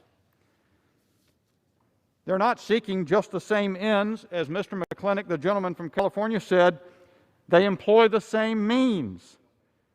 They seek to bully the Vice President to abuse power under the 25th Amendment intended to provide for temporary or sudden incapacity of the President, while they claim to be scandalized about the President bullying the Vice President 1 week ago to abuse power under the 12th Amendment. With all due respect for the gentleman from Maryland, he has not answered, why are you doing this now? Tonight, the Vice President has clarified in a letter sent to all of us at 7:34 p.m. that this resolution has absolutely no other purpose. Here are three key things he said, and I quote, "I urge you and every member of Congress to avoid actions that would further divide and inflame the passions of the moment. Work with us to lower the temperature and unite our country." Quote, "As you know full well, the 25th Amendment was designed to address presidential incapacity or disability. Under our Constitution, the 25th Amendment is not a means of punishment or usurpation." Quote, and listen to this one carefully, quote, "Last week, I did not yield to pressure to exert power beyond my constitutional authority, and I will not now yield to efforts in the House to play political games at a time so serious in the life of our nation." The Vice President has given you your answer before you ask the question. No legitimate purpose to this resolution remains. Your ultimatum does violence to a core feature of the architecture of the Constitution. The framers were emphatic about their purpose to avoid making the President a creature of Congress. The 25th Amendment was not ratified to change that, as you well know. Please do not pervert this important protection to undermine the Constitution. I yield back. Members are reminded to direct their comments to the chair. The gentleman from Maryland. I yield 1 minute to Representative Cohen from Tennessee. Gentleman is recognized. Thank you, Mr. Raskin. Last Wednesday, I came to these hallowed halls where I serve to watch the Electoral College ratify and certify the election of Joe Biden in what was a fair, transparent election, which 61 courts had looked into and all said it was fine. I was sitting right up there in the gallery when a Capitol policeman came in and said, "We're locking the doors. We are locking the doors." And with only minutes of that, I heard the rabble knocking on the door, trying to knock it down. We were then told to put on our gas masks and to evacuate, and we all did it.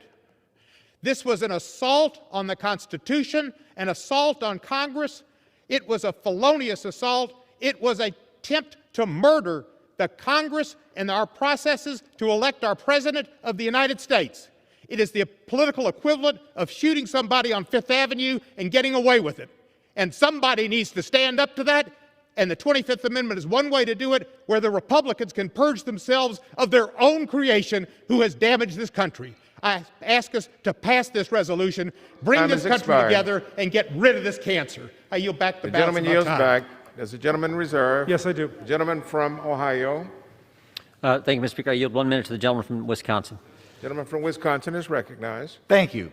This is an absurd resolution callously politicizing an unpredictable tragedy last week. We all know that President Trump called for a peaceful and patriotic march.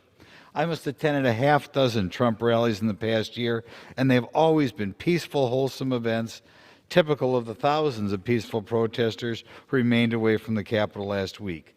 I never would have expected this in a million years. This is a horrible event, but not like the Black Lives Matter Antifa events that went on day after day and city after city with prominent Democrats fanning the flames. by mischaracterizing police shootings or apparently encouraging bail for lawbreakers. Less than 2 years ago, a member of this body encouraged harassment of Trump officers at restaurants, gas stations, or department stores. And what happened? She was rewarded with the chairmanship of an A committee. Even in last week's riots, the Speaker tried to preposterously racialize them, which can only lead to trouble, maybe violence. Everybody back home says we ought to get along. Is this the way to start things? It's time to get back to dealing with the people's business, dealing with the cancer culture that's beginning. Thank you. The gentleman yields back. The gentleman reserves. The gentleman from Maryland. I yield 1 minute to the distinguished gentleman from Georgia, Mr. Johnson. The gentleman from Georgia, Mr. Johnson, is recognized for 1 minute. Thank you, Mr. Speaker. For 244 years, America has stood as the world's bellwether of democracy. Last week, the world saw America at perhaps her lowest moment. It was crazy. We all took the same oath when we swore to protect this country from enemies both foreign and domestic. And now, with a domestic enemy having arisen that is crazy, only the Vice President has the power to invoke the 25th Amendment and protect this country from this domestic enemy. The 25th Amendment was written for this moment, and if not now, when would its use ever be appropriate? Vice President Pence, you have an opportunity to put country before self by implementing the 25th Amendment. Please muster the courage to protect America from maniacal behavior that threatens the very foundations of our democracy. Stop the violence, Mr. Vice President. And with that, I yield back. Gentleman yields back. The gentleman reserves. From Ohio, Mr. Shabbat. Gentleman is recognized. Thank you. Mr. Speaker, what happened last Wednesday at the Capitol never should have happened. The actions of those who attempted to breach the Capitol building and then ultimately did are inexcusable. Lawlessness and violence are never acceptable, whichever side of the political divide one may fall. Those who broke the law should be and will be identified and prosecuted. In the aftermath of last week's tragic events, most Americans continue to be saddened, angry, and wanting answers. And they are looking to us to provide a positive example of how to bring our nation back together. Unfortunately, if what we're doing this evening is any indication, Congress might not be up to the task. The Democrats' attempt to invoke the 25th Amendment and to once again impeach President Trump a week before he'll be leaving office anyway are, in my opinion, misguided. The push to encourage the Vice President to invoke the 25th Amendment is especially ill-advised. The Constitution is clear that the role for Congress to play under the 25th Amendment is to decide if the powers provided thereunder have been properly invoked in the event of a dispute between the President and Vice President or the majority of the Cabinet. In other words, we are to serve as judges under the 25th Amendment, not instigators. By encouraging the Vice President to take action, supporters of this resolution are abandoning our constitutional role, which could have a significant legal consequence down the road. And even more importantly, rather than help to heal a divided nation, the Democrats' effort will likely drive us even further apart. Instead, Mr. Speaker, we should be turning our attention towards uniting the American people. It's time for us to tone down the political rhetoric, to work together, to solve the problems that face our nation. It's time for us to put aside our differences and find common ground. After all, we're all Americans. I yield back. All right, the gentleman from Ohio reserves. Mr. Raskin, I yield 1 minute to Mr. Swalwell from California. Gentleman from California is recognized. Mr. Speaker, on January 6th... How much time did you yield, Mr. Raskin? 1 minute. Yes. Mr. Speaker, on January 6th, Donald Trump incited radicalized terrorists to attack the Capitol to stop the counting of electoral ballots. Donald Trump won't protect life and cannot uphold our Constitution, so we must do so today. It's time for our country to unite, but unity in a national crisis starts with accountability, and that starts here in the People's House. So let's unite against the violence incited by Donald Trump to stop a peaceful transition of power and unite for the safety of all Americans. Let's unite against a president whose hate speech led to the death of a law enforcement officer, and unite for the cops and military who bravely defended the Capitol. Let's unite against Donald Trump, who inspired terrorists to carry a Confederate flag into this Capitol, display a noose, and desecrate the People's House. And let's unite for the custodial staff, largely people of color, who cleaned up after those white supremacists because they still believe in this democracy, as imperfect as it was that day. The most essential function of a president is to protect life and defend liberty. Donald Trump has failed to do that and is failing to do that, so Vice President Pence must invoke the 25th Amendment. I yield back. The gentleman yields back. The gentleman reserves. The gentleman from Ohio. Mr. Speaker, may I inquire how much time each side has? The gentleman from Ohio has 16½ minutes remaining. From Maryland has 16¾ minutes remaining. The gentleman from Ohio. Mr. Speaker, I yield 2 minutes to the gentleman from Florida, Mr. Stubbe. Gentleman is recognized. Thank you, Mr. Speaker. I would be remiss if I didn't address the atrocities occurring right here on the House floor today. A week ago, this building was attacked, and instead of working with Republicans to attempt to prevent that from ever happening again, the Speaker and her Democratic colleagues think an appropriate response is to prevent members from exercising their Second Amendment constitutional rights in the very place that wasn't secure a week ago. This attack didn't come from the inside, it came from the outside. And to respond by restricting members' Second Amendment rights in the very institution that is supposed to uphold those rights is appalling. Take note, America. This is what you have to look forward to in a Joe Biden administration. If they can do it right here in the People's House, they will attempt to do it across the country. The plain language of the 25th Amendment is abundantly clear. And although I am an attorney, you don't have to be an attorney to understand that the Vice President is the principle required to invoke the amendment. The beginning of Section 4 states, whenever the VP and a majority of either principal officers of the executive departments or of such other body as Congress may provide by law declare the president's unable to discharge. You must have the Vice President invoking this, and you don't. The Vice President has been clear. He is unwilling to invoke the 25th Amendment. It's not Congress's role to override him. It doesn't state in the amendment that Congress makes that determination. The Vice President does. But my Democratic colleagues will stop at nothing to remove this president even a week before his term expires. The plain reading of the 25th Amendment demonstrates that this is the wrong approach. An understanding of last week's events demonstrates this is the wrong approach. And a consideration of the political tactics that we have seen in the recent days, months, and years tells you that this is a disingenuous approach at best and 100% politically motivated. I was elected in 2018, and my entire congressional career has been consumed by impeaching or removing President Trump. And after the Russia collusion hoax, and then a phone call to the Ukrainian president, and then a failed impeachment attempt that resulted in an acquittal, here we are, a little more than a week away from a new president being sworn in, attempting this travesty both to the Constitution and to America as a whole. This is dangerous, unconstitutional, and does nothing to heal this country and move this country forward. The gentleman from Ohio reserves. The gentleman from Maryland. I yield 1 minute to Representative Garcia from Texas. The gentlelady from Texas is recognized for 1 minute. Thank you, Mr. Speaker. I stand before the House floor today alarmed that just days ago, a sitting president stirred up a deadly attack on our U.S. Capitol.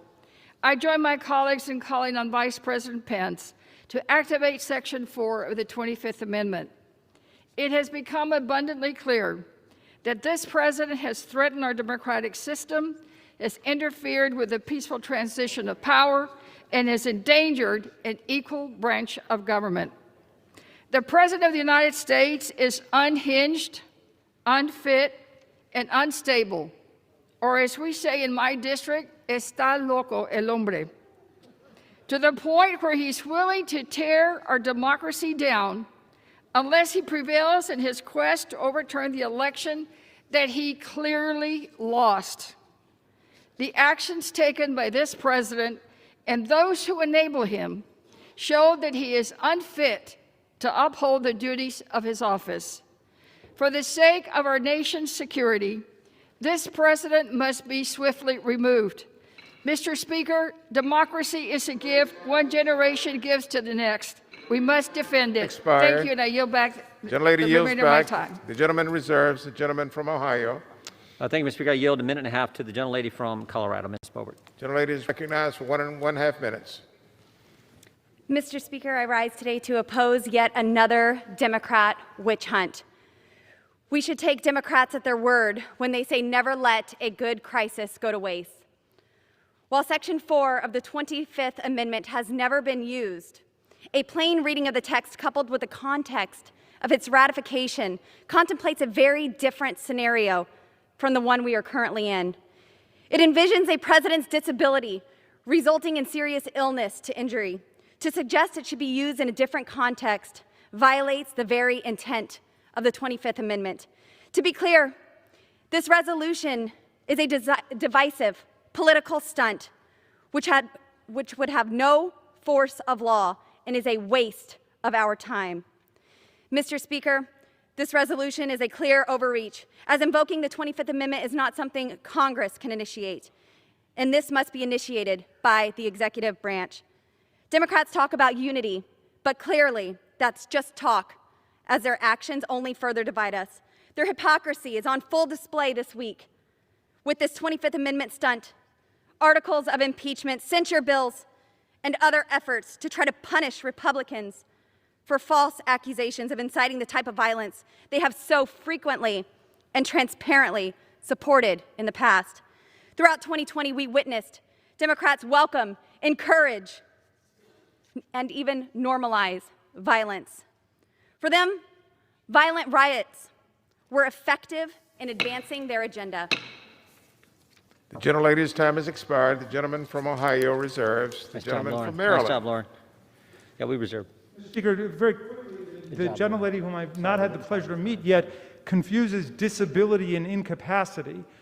Franklin D. Roosevelt was in a wheelchair. He had a disability, and he was one of our greatest presidents. President Lincoln, according to historians, suffered from depression, but he was one of our greatest presidents. Incapacity is different. Incapacity is demonstrated by President Trump's complete, total inability to conform his conduct to the rule of law and the Constitution. I yield 1 minute to Representative McBath.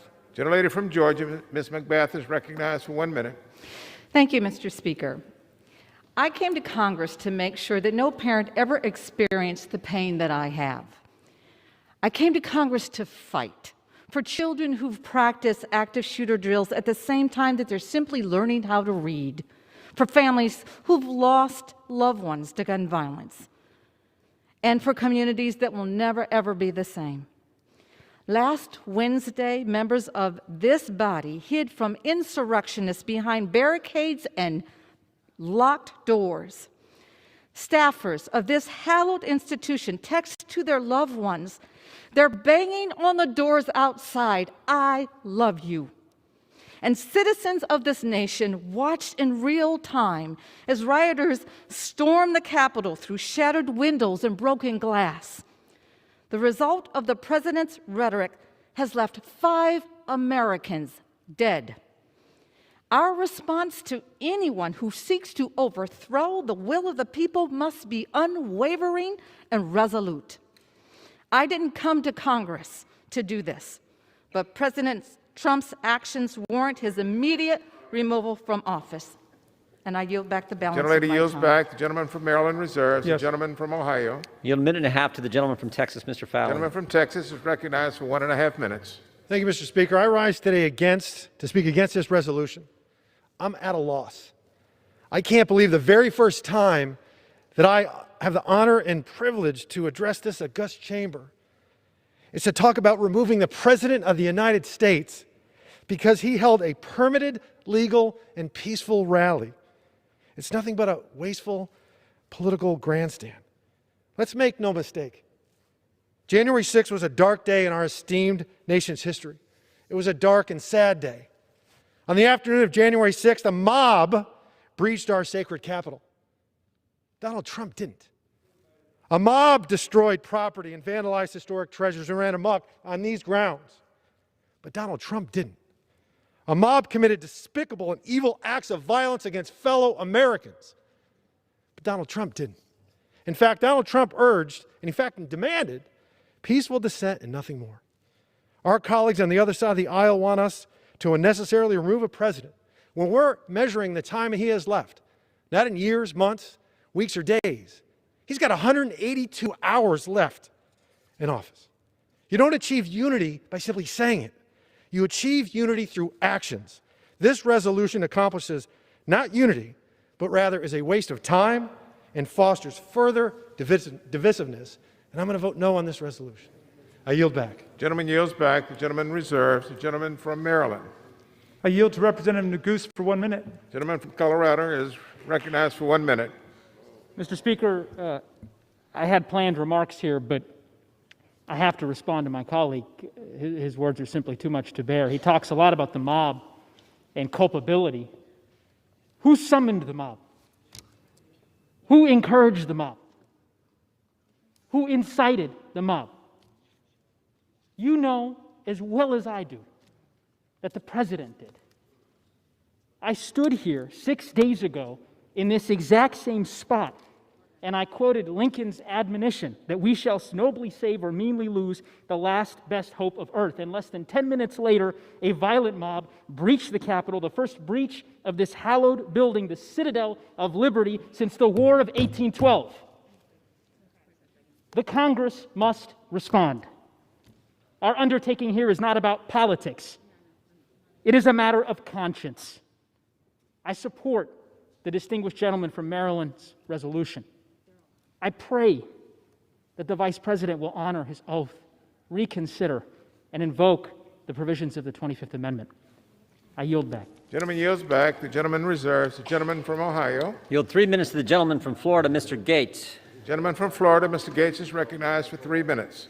Thank you, Mr. Speaker. Well, they may be calling on the Vice President, but based on his letter, he's not answering. Everybody in this country knows that they wanted to impeach President Trump on his first day in office.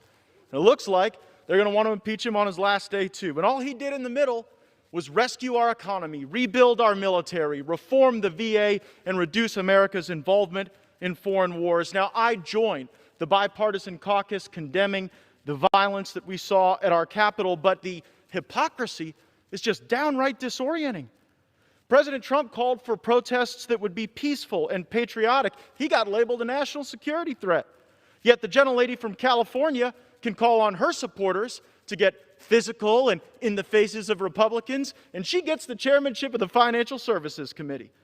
Republican members of Congress utilized a process contemplated in the Constitution to offer an objection, and we were labeled seditionists. Democrat members of Congress raised funds for groups attacking our police, burning our cities, destroying our businesses, establishing autonomous zones, and they were celebrated as justice warriors. Wednesday, they called for unity, democracy, and healing.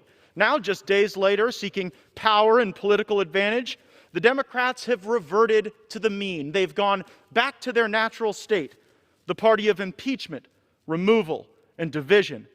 They're about to have unified control of the government. Maybe they'd use this time to preview an agenda for the American people. Now, the last two times the 25th Amendment was invoked, it was to facilitate a colonoscopy. Now they're using it to facilitate a transition to Joe Biden. How weird. Why? I'd call it virtue signaling, but there is no virtue in it. This removal effort isn't for America. It's for them, for their ability to showcase and wield power. And we see the power of cancellation and removal on full display in America today. Forbes magazine has called for White House officials to be shamed and unemployable. ABC News has called for the cleansing of the Trump movement. I don't know what that means, but talking about cleansing our fellow human beings sure is scary. Big tech has driven consumers and conservatives off of monopolistic platforms, and then when we created our own platform, Parler, it was nuked from the internet altogether. The gentlelady from New York was booted from a Harvard advisory board because she took an adverse position on electors that had been taken by every single member of the Congressional Black Caucus in 2001. Cancellations for some, celebrations for others, for doing the exact same thing. The President of the United States can't tweet or post on Facebook, but we know from Project Veritas that the principal counsel for PBS can call for the government to steal children from Republicans and throw Molotov cocktails at the White House. We should allow America to heal before America is lost, but that is not happening today. I'd request 30 more seconds. The gentleman is given 30 additional seconds. The deal now is House Democrats just want in on the act. That's the purpose of the resolution today. They want to show you that they can still tear things down. I guess over the next 2 years, we'll see if they're capable of thing or anyone up. This is a deeply unpopular impeachment. The public wishes we were here dealing with coronavirus, not the virus of Trump hatred that you seem to have found no vaccine for. I yield back. Gentleman yields back. The gentleman from Ohio reserves. The gentleman from Maryland is now recognized. Thank you very much, Mr. Speaker. I heard one of our colleagues say it was the fault of the mob, not Donald Trump. But who summoned the mob? Who created the mob? Who assembled it? Well, you don't have to trust us if you don't like what you call Democrat members. We do prefer Democratic members for the new ones. But how about this? Listen to the chair of your own conference. The chair of the Republican conference, Liz Cheney, said the President of the United States summoned this mob, assembled the mob, and lit the flame of this attack. Everything that followed was his doing. None of this would have happened without the president. So you can hate the Democrat members all you want. That is the chair of the Republican conference, Mr. Speaker. I yield 1 minute to Ms. Maloney. New York, Ms. Maloney, the chair of the Government Oversight Committee, is recognized. Thank you, Mr. Speaker.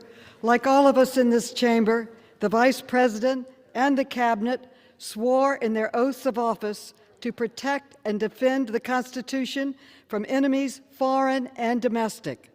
Now they must fulfill that oath by invoking the 25th Amendment. Donald Trump's reckless actions on and leading to January 6 underscore that he is a clear and present danger to our democratic traditions. He repeatedly and blatantly lied, spouting baseless claims of a stolen election and fraud. He called on his supporters to come to D.C. on January 6th, a day which he said, I quote, will be wild, end quote, and willfully incited an armed and deadly insurrection against another branch of our government. President Trump must be held accountable, and we must return to the peaceful transfer of power. I urge a yes vote and yield back. Gentlelady yields back. The gentleman from Maryland reserves. The gentleman from Ohio. Mr. Speaker, we would reserve. The gentleman reserves. The gentleman from Maryland. I yield to Mr. Clyburn for 1 minute. The gentleman from South Carolina, Mr. Clyburn, the majority whip, is recognized. Thank you very much, Mr. Speaker. I rise in support of this resolution. In recent days, it has become indisputable that this president is unable to uphold his oath to preserve, protect, and defend the Constitution. On the contrary, he seems only capable of attacking the Constitution. Never before has the president sought to overturn a fair and secure election, threatening state officials to manufacture fraudulent votes. Never before has the president incited mob violence to block certification of his opponent's victory. Never before has the president refused to condemn and demand the cessation of an attack on our country. The devastating bruises on our nation's soul can only begin to heal by removing the weapon used to bludgeon us. The Vice President must invoke the 25th Amendment to immediately remove power from this dangerous president. And if he doesn't, we must vote to impeach. I yield back. Gentleman yields back. The gentleman reserves. The gentleman from Ohio, Gentleman reserves. Mr. Raskin, you may proceed. I yield 1 minute to Mr. Krishnamurthy from Illinois. Gentleman from Illinois is recognized for 1 minute. Mr. Speaker, I'm so glad our friends have changed their mantra from stop the steal to start to heal. But in order to heal, you have to take strong medicine, and that medicine happens to be the truth. My friends, the truth is, unfortunately, this president is no longer fit to serve. We cannot trust this president to protect American democracy after he encouraged his supporters to, quote unquote, fight like hell in storming the Capitol. We cannot trust him to protect American safety after he told these violent seditionists that, quote, "We love you. You're very special," close quote. We cannot trust this president to tell right from wrong, even today, when he said that his remarks on January 6th were, quote unquote, totally appropriate. Mr. Speaker, we cannot trust this president to protect us when he instigated a mob that tried to kill us. I yield back. Yields back. The gentleman reserves. Reserve. Mr. Jordan, you're recognized. We reserve. Gentleman reserves. The gentleman from Maryland.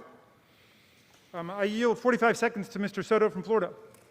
Gentleman is recognized for 45 seconds. 45 seconds. The gentleman is recognized. Mr. Speaker, I was in the gallery right behind us when the Capitol was breached. Then domestic terrorists breached the rotunda. I heard the loud sounds of gunshots through this sacred chamber. And my last images were brave Capitol Police, guns drawn to protect us. This was the first armed insurrection in over 200 years. And who incited this violent insurrection? Donald J. Trump. Our resolution states these protests were encouraged by him. He urged millions of his followers to come and stop the steal, which is a lie. And let's say this now for the record and for the ages. Joe Biden won. And for this high crime nearly ripping our country aback, we should be removing him by the 25th Amendment, or he should be impeached. Back from Maryland reserves. The gentleman from Ohio. I think we'll reserve one Gentleman more. reserves. Gentleman from Maryland. I yield to the distinguished Congress lady from California, Ms. Waters. Gentleman from California, Ms. Waters, the chair of the Committee on Financial Services.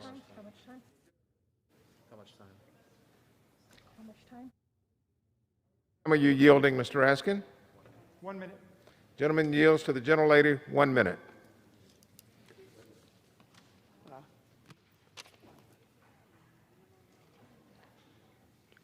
Gentlelady is now recognized for 1 minute. Mr. Speaker, on January 6, 2021, domestic terrorists the president has empowered for years stormed the Capitol, desecrated the People's House, and threatened the lives of the Speaker, Vice President, and countless other members and staff. None of us will ever forget that day. The invasion of the Capitol was not only foreseeable, it was inevitable because of the many years the president has spent fanning the flames of hatred and racism in our country. The facts are clear. The president rallied his supporters at the White House and then sent them to the Capitol to disrupt our democracy and overturn an election. I won't spend another second explaining why Donald Trump should have long ago been removed from office. Donald Trump showed us who he was from the very beginning.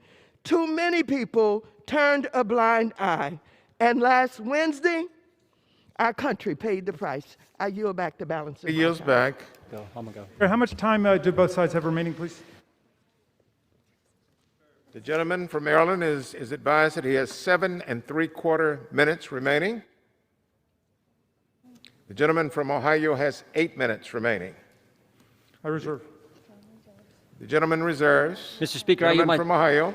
Mr. Speaker, I yield myself such time as I might use. This past year, government told Americans you can't go to church, you can't go to work, you can't go to school. 1 hour ago, Democrats told Republicans new rules for the House. Today, you can say anything you want about the president. No rule on decorum, no rule about attacking personality. They can say anything they want, and we've seen that they've done that.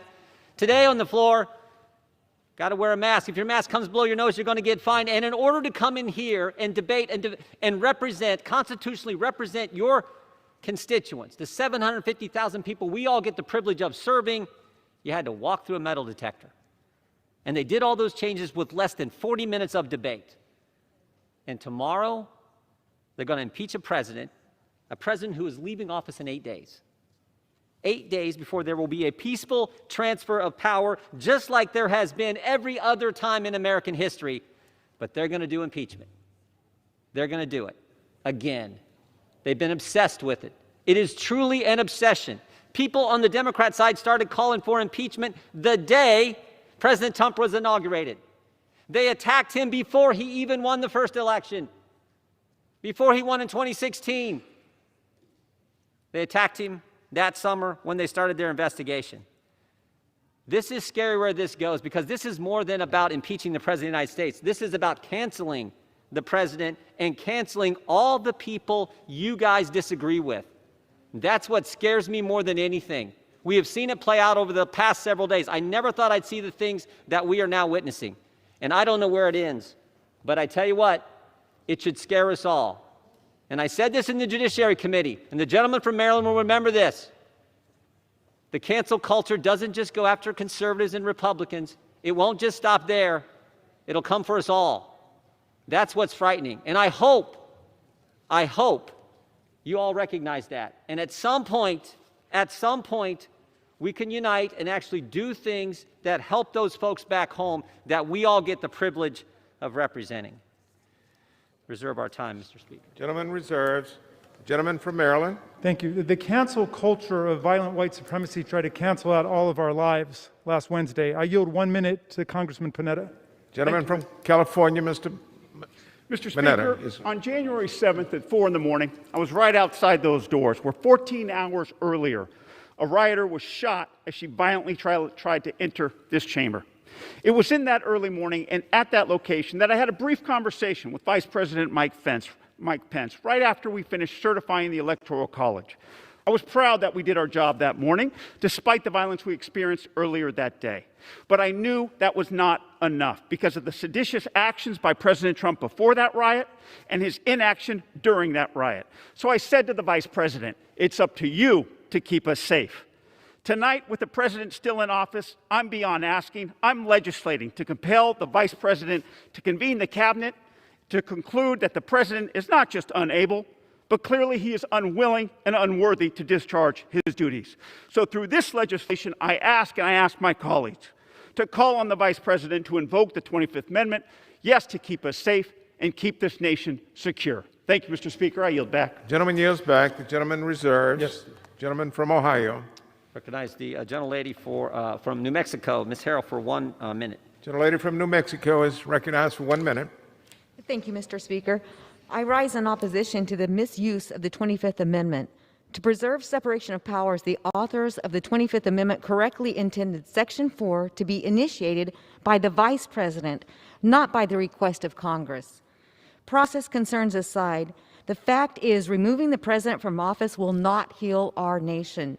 It will not bridge our partisan divides, give Americans hope, or bring us together. It will only make things worse.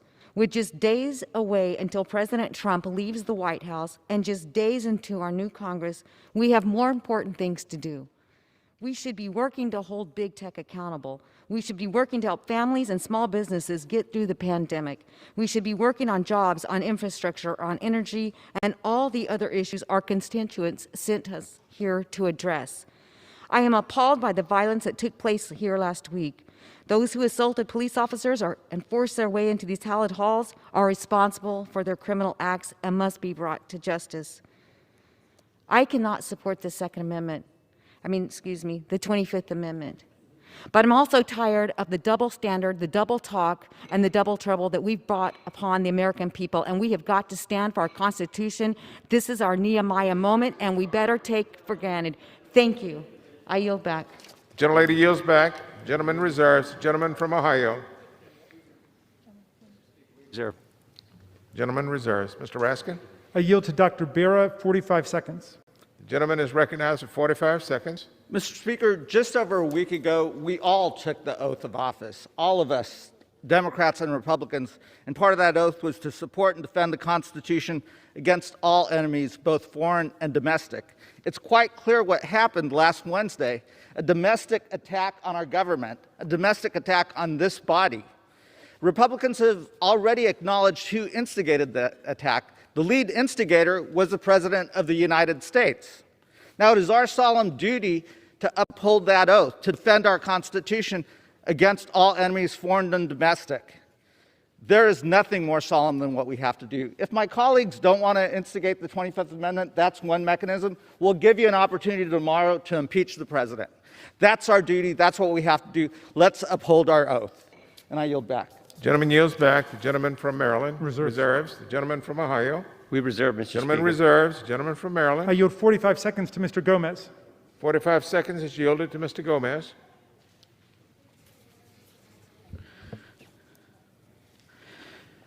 Thank you, Mr. Speaker. We're here tonight because a violent mob incited by the President of the United States, based on a lie, laid siege to Congress to overturn a presidential election. But we have to ask ourselves, what would have happened if that mob succeeded? Why stop at one election? Why not two? Why not make Donald Trump president for life? Thank God that did not happen and they did not succeed.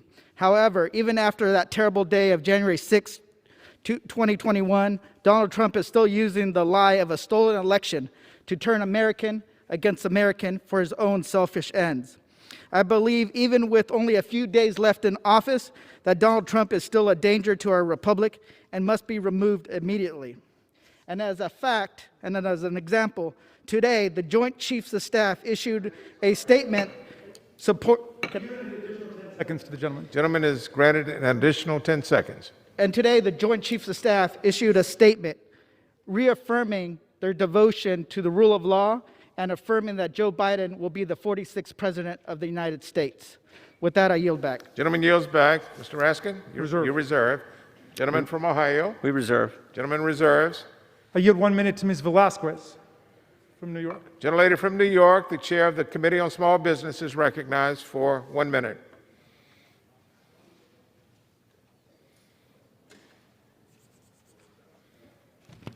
Mr. Speaker, I rise in strong support of this resolution. Impressionable children are watching all of this, and they are learning from us. I believe we each have a moral obligation to exercise good judgment and model the behavior we hope they will emulate. That was Betsy DeVos. As I am sure is the case with many of you, it has deeply troubled me in a way that I simply cannot set aside. That was Elaine Chao. Mr. Speaker, these were members of the President's own cabinet who bore the sacred responsibility of taking action when the President is clearly unfit for office. But their words are all talk, and if they will not act, then Congress will. So today, we are giving the Vice President 24 hours to do right by the American people. Remove this President from office, and if you do not, the House will impeach. I yield back. He yields back. The gentleman reserves. The gentleman from Ohio. Reserve. Gentleman reserves. Back to you, Mr. Raskin. I yield 1 minute to the distinguished gentleman from California, Mr. Schiff. The gentleman from California, Mr. Schiff, is recognized for 1 minute. 6 days ago, I was standing right here, fulfilling my constitutional duties to certify the election. And 6 days ago, Donald Trump was on the Mall, whipping a mob into a frenzy with false claims of stolen elections and unconstitutional schemes. It was a big lie, the same big lie he had been telling for weeks. He told the mob, "We are going to the Capitol and to fight like hell," and they did. 5 died. Many more were hurt, and we were seconds away from something much worse. My colleagues, upholding our oath, the Constitution, and our democracy means recognizing that every second that Donald Trump is president, the nation is at risk. We have the power to do something about it. Mike Pence must do his duty, invoke the 25th, and if he won't, we will move with urgency to do ours and impeach Donald Trump again. I yield back. Gentleman yields back. Reserves. From Maryland, the gentleman from Maryland is advised that he has 2 3/4 minutes remaining. The gentleman from Ohio is advised that he has 4 3/4 minutes remaining. The gentleman from Ohio. I yield 3 minutes to the gentleman from Ohio, Mr. Davidson. The gentleman from Ohio is recognized. 3 minutes. I thank the gentleman Mr. Speaker, I can't say it better than the Vice President said it himself. Vice President Mike Pence said, "Last week I did not yield to pressure to exert power beyond my constitutional authority to determine the outcome of the election. And I will not now yield to efforts in the House of Representatives to play political games at a time so serious in the life of our nation." I ask unanimous consent to submit this to the record. Without objection.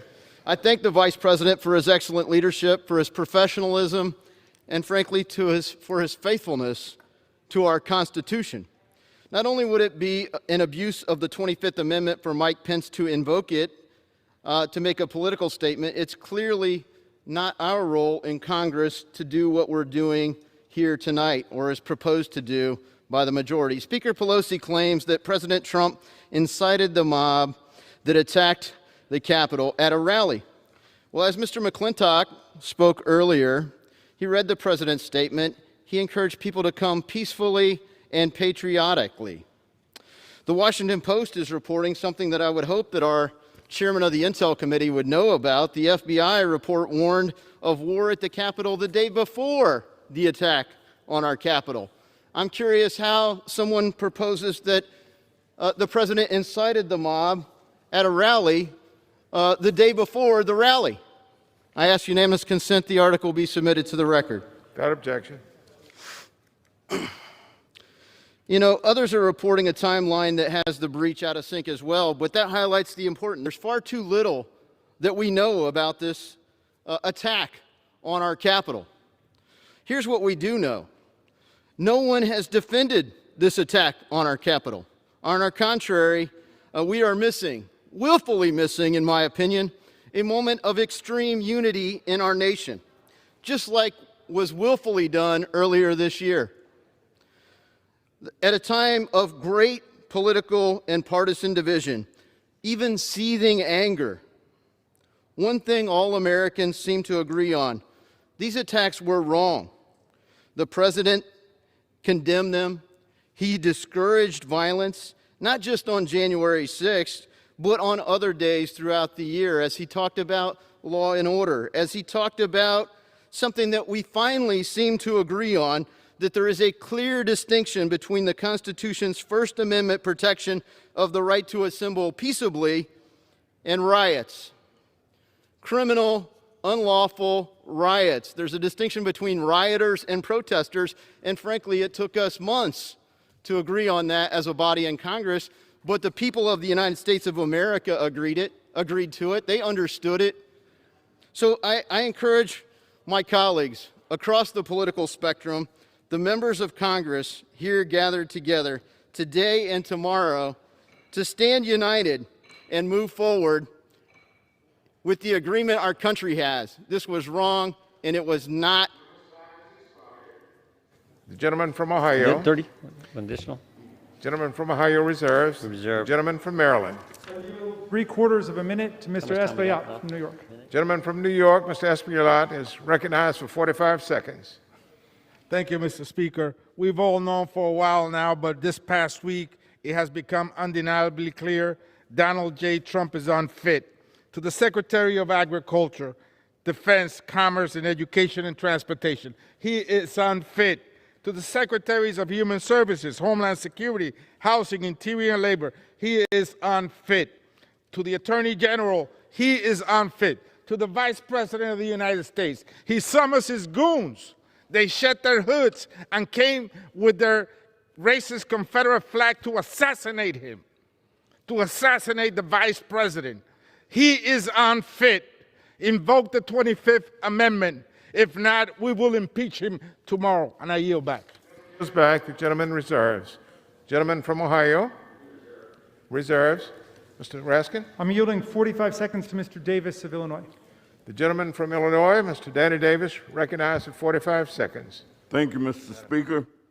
After listening to all that I've heard this evening, I still have the faith and belief that we can come together as a unit. I was reading my Bible the other day and saw that it said, "Come and let us reason together. Otherwise, we shall all be destroyed by the edge of the sword." I say to my colleagues, let's reason together.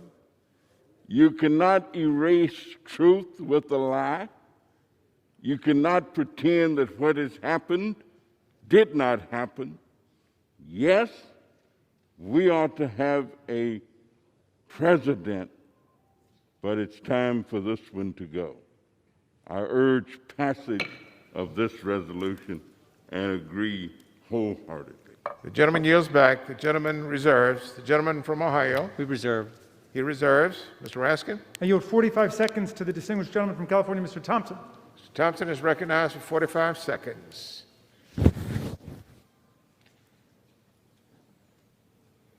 Mr. Speaker, the President of the United States incited an attack against our democracy.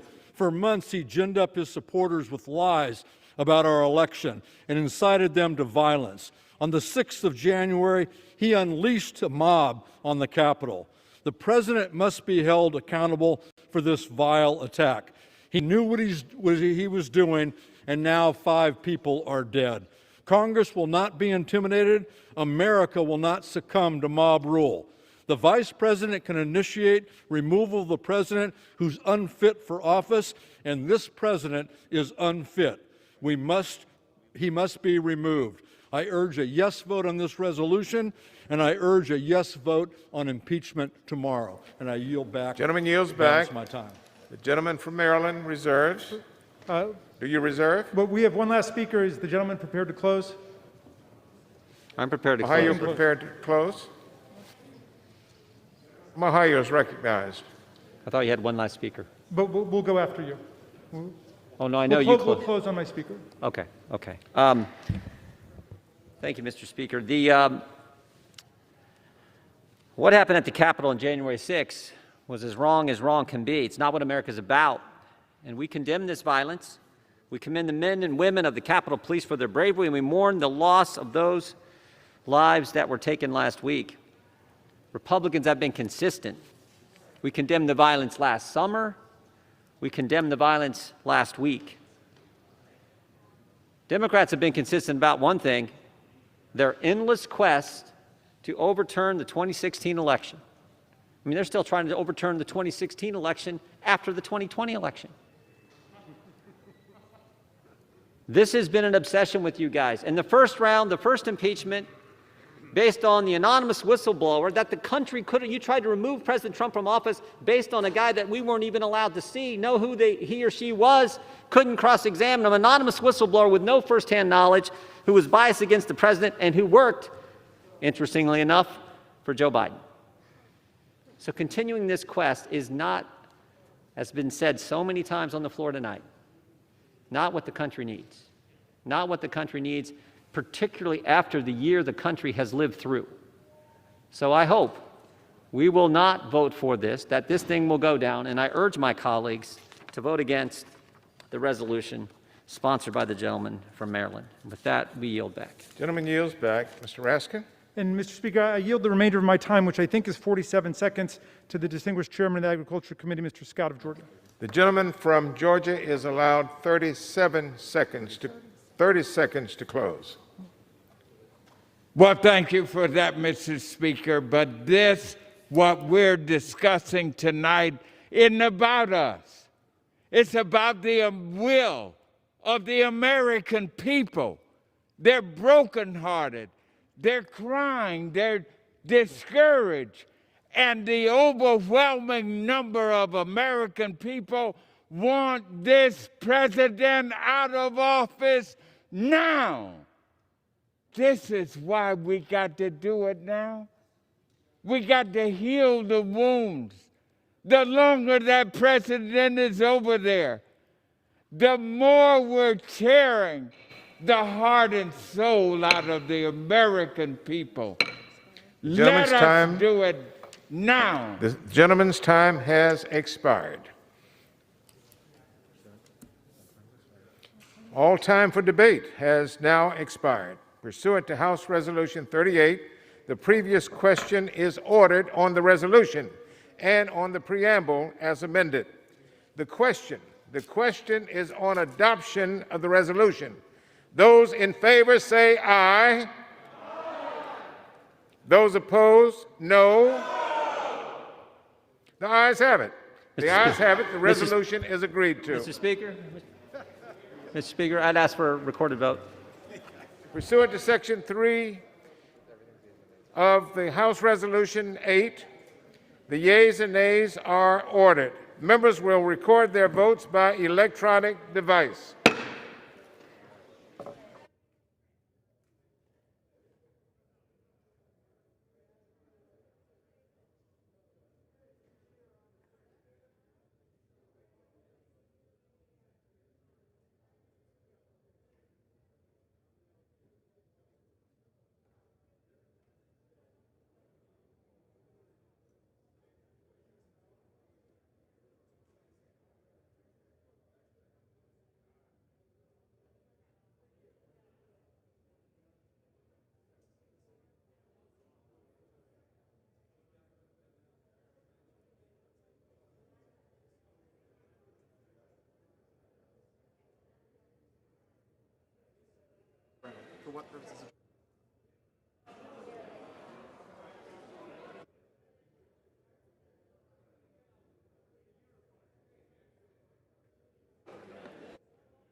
What purpose does the gentleman from Indiana seek recognition? Mr. Speaker, as the member designated by Mr. Baird of Indiana, pursuant to H-Res 8, I inform the House that Mr. Baird will vote no on H-Res 21.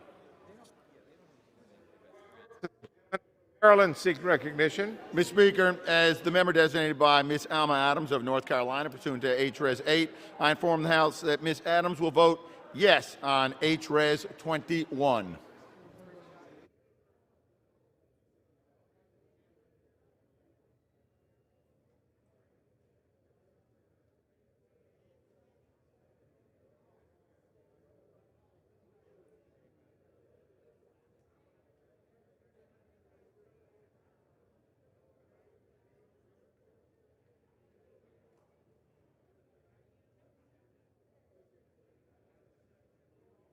Purposes, gentleman from Virginia seek recognition. Mr. Speaker, as the member designated by Mr. Peters, pursuant to H-Res 8, I inform the House that Mr. Peters will vote yes on H-Res 21. As the member designated by Mr. Lieu, pursuant to H-Res 8, I inform the House that Mr. Lieu will vote yes on H-Res 21. As the member designated by Mr. Lowenthal, pursuant to H-Res 8, I inform the House that Mr. Lowenthal will vote yes on H-Res 21. As the member designated by Mr. Blumenauer, pursuant to H-Res 8, I inform the House that Mr. Blumenauer will vote yes on H-Res 21.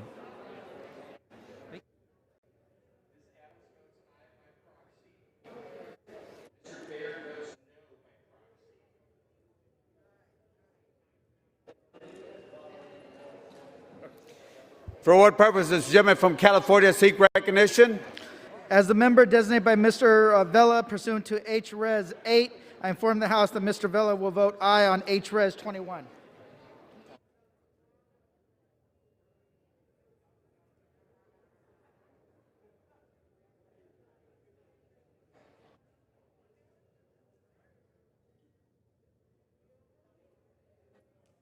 For what purposes, gentleman from California seek recognition. As a member designated by Ms. Eshoo, pursuant to H-Res 8, I inform the House that Ms. Eshoo will vote yes on H-Res 21.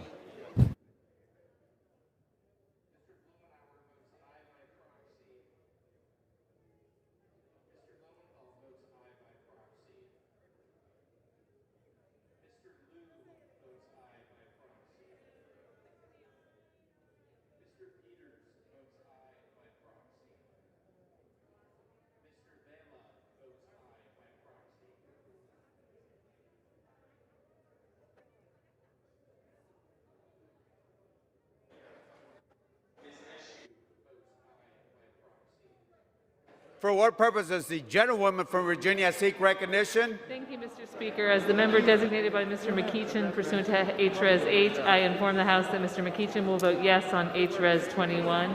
And as the member designated by Ms. Porter pursuant to HRes 8, I inform the House that Ms. Porter will vote yes on HRes 21.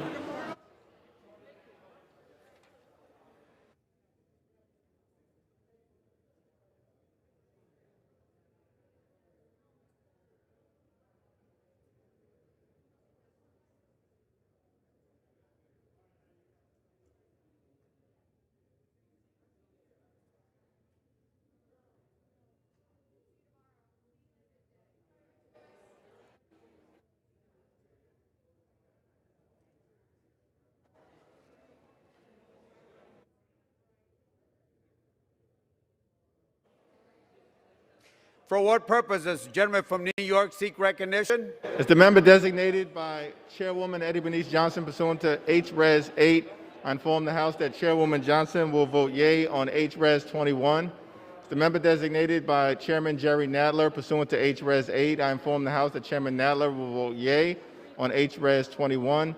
As the member designated by Congressman Brendan Boyle pursuant to HRes 8, I inform the House that Congressman Boyle will vote yea on HRes 21. Purpose does the gentleman from Michigan seek recognition? Mr. Speaker, as the member designated by Mr. Bergman pursuant to House Resolution 8, I inform the House that Mr. Bergman will vote no on HRes 21. Mr. Speaker, as a member designated by Mr. Lamborn pursuant to House Resolution 8, I inform the House that Mr. Lamborn will vote no on HRes 21.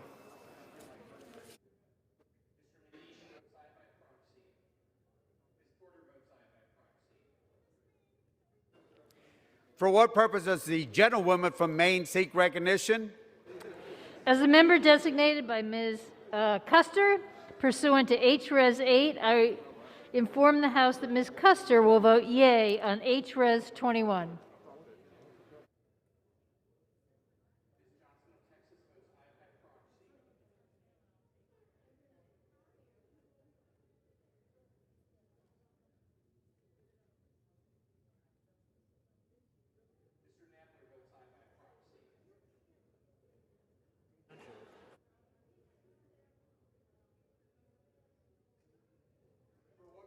Gentleman from North Carolina seek recognition. Mr. Speaker, as a member designated by Mr. Bishop of Georgia, pursuant to HRes 8, I inform the House that Mr. Bishop will vote yes. He will vote yes on HRes 21. Mr. Speaker, as a member designated by Mr. Thompson of Mississippi, pursuant to HRes 8, I inform the House that Mr. Thompson will vote yes on HRes 21. Finally, Mr. Speaker, as a member designated by Mr. Richmond of Louisiana, pursuant to HRes 8, I inform the House that Mr. Richmond will vote yes on HRes 21.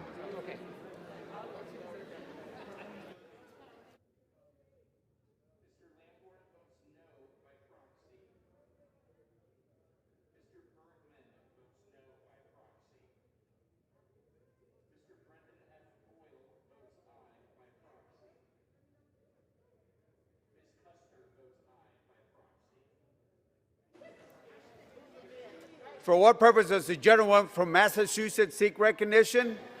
As the member designated by Ms. Frankel pursuant to HRes 8, I inform the House that Ms. Frankel will vote yes on HRes 21. As the member designated by Ms. Bonamici pursuant to HRes 8, I inform the House that Ms. Bonamici will vote yes on HRes 21.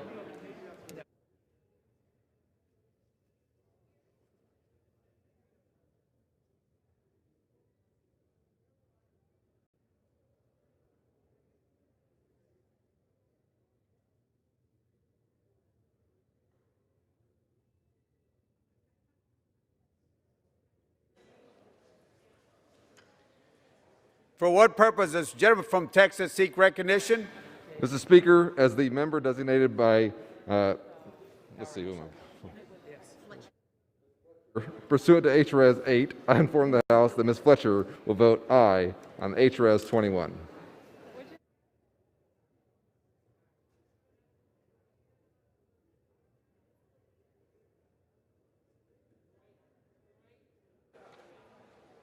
Illinois. Ready? For what purpose does the gentlewoman from Illinois seek recognition? As the member designated by Mr. Carson pursuant to HRes 8, I inform the House that Mr. Carson will vote yes on HRes 21. As the member designated by Mr. Rush pursuant to HRes 8, I inform the House that Mr. Rush will vote yes on HRes 21.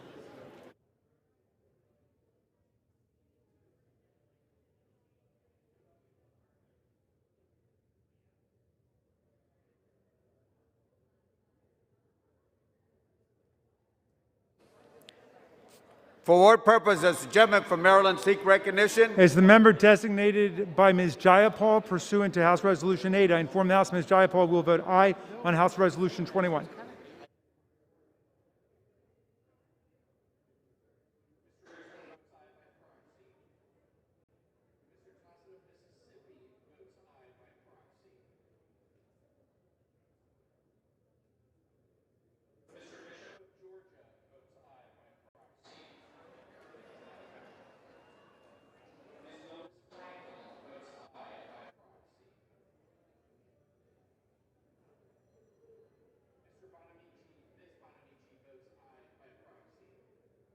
For what purpose does the gentleman from Illinois seek recognition? Mr. Speaker, as the member designated by Mr. Grijalva pursuant to HRes 8, I inform the House that Mr. Grijalva will vote yes on HRes 21, and as the member designated by Ms. Presley pursuant to HRes 1, I inform the House that Ms. Presley will vote yes on HRes 21. For what purpose does the gentleman from Tennessee seek recognition? Mr. Speaker, as the member designated by Mr. Fleischman of Tennessee pursuant to HRes 8, I inform the House that Mr. Fleischman will vote nay on HRes 21. As the member designated by Mr. Desjardins of Tennessee pursuant to HRes 8, I inform the House that Mr. Desjardins will vote nay on HRes 21.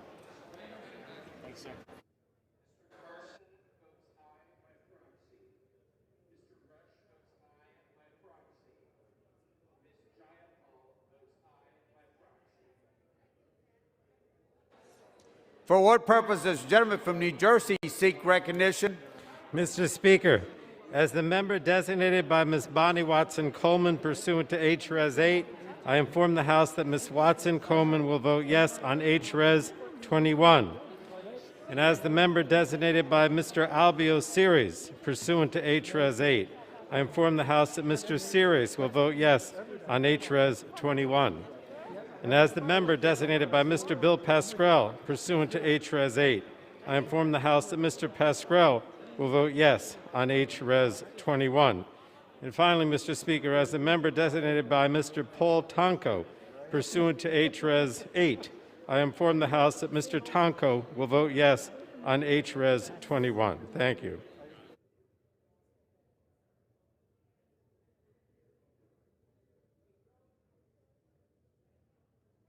Purpose does the gentleman from Kansas seek recognition? Mr. Speaker, as the member designated by Mr. LaTurner of Kansas pursuant to House Resolution 8, I inform the House that Mr. LaTurner will vote nay on House Resolution 21. Purpose does the gentleman from Washington seek recognition? Thank you, Mr. Speaker. As the member designated by Ms. Strickland of Washington pursuant to HRes 8, I inform the House that Ms. Strickland will vote yes on HRes 21.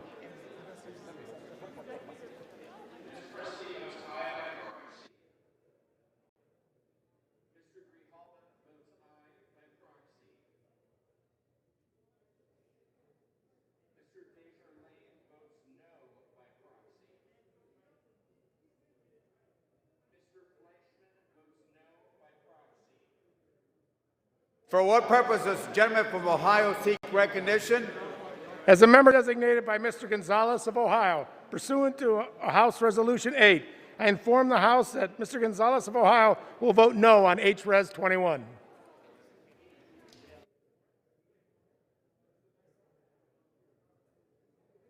For what purpose does the gentleman from Pennsylvania seek recognition? Mr. Speaker, as the member designated by Mr. Lawson of Florida, 5th Congressional District, pursuant to House Resolution 8, I inform the House that Mr. Lawson will vote yea on H Resolution 21.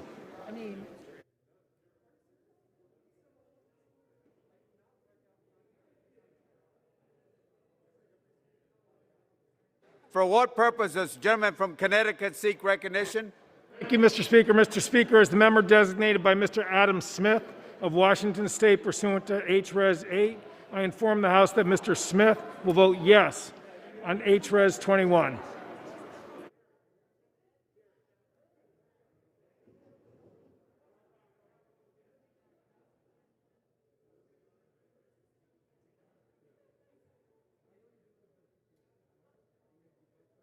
For what purpose does the gentleman from California seek recognition?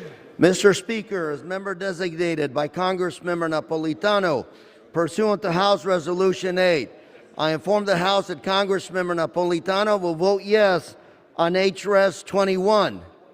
And Mr. Speaker, as member designated by Congressmember Costa, pursuant to House Resolution 8, I inform the House that Congressmember Costa will also vote yes on H-Res 21.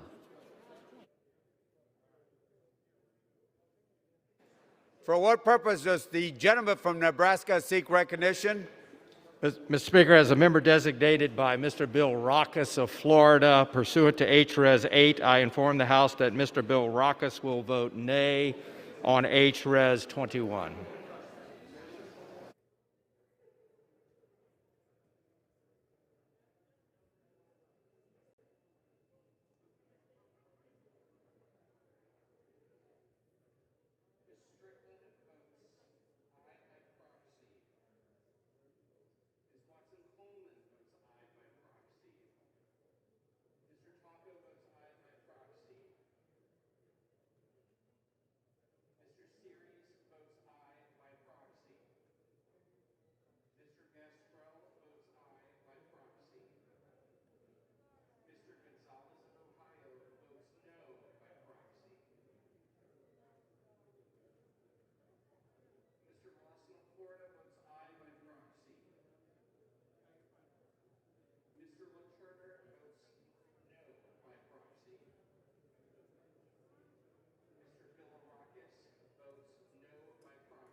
For what purpose does the gentlewoman from California seek recognition? Mr. Speaker, as the member designated by Mr. Mondaire Jones of New York, pursuant to H-Res 8, I inform the House that Mr. Jones will vote yea on H-Res 21.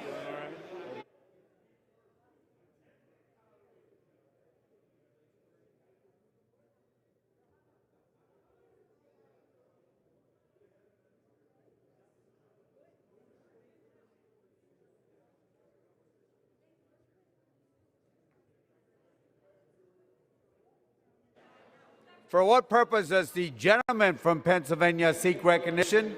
Thank you, Mr. Speaker. As a member designated by Mr. Doyle of Pennsylvania, pursuant to House Resolution 8, I hereby inform the House that Mr. Doyle will vote yes on House Resolution 21.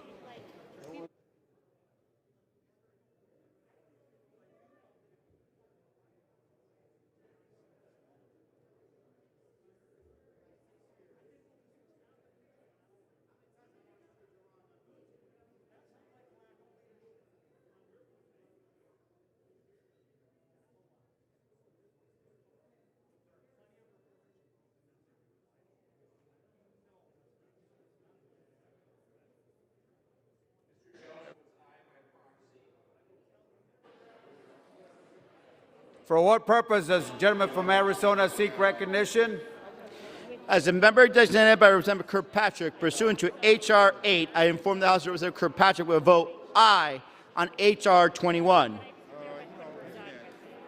As the member designated by Representative Cardenas pursuant to H.R. 8, I inform the House that Representative Cardenas will vote aye on H.R. 21.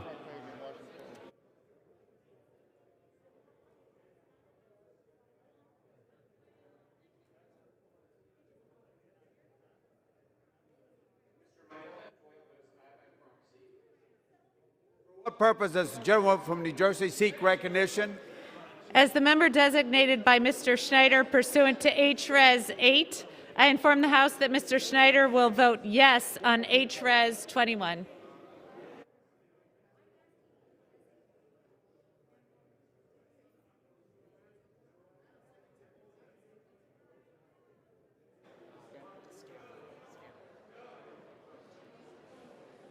For what purpose does the gentlewoman from Pennsylvania seek recognition?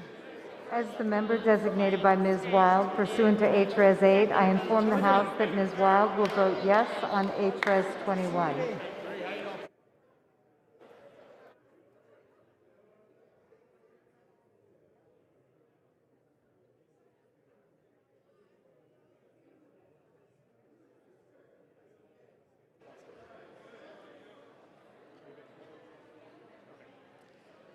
For what purpose does the gentlewoman from Connecticut seek recognition? As the member designated by Ms. Wilson pursuant to H.Res. 8, I inform the House that Ms. Wilson will vote yes on H.Res. 21.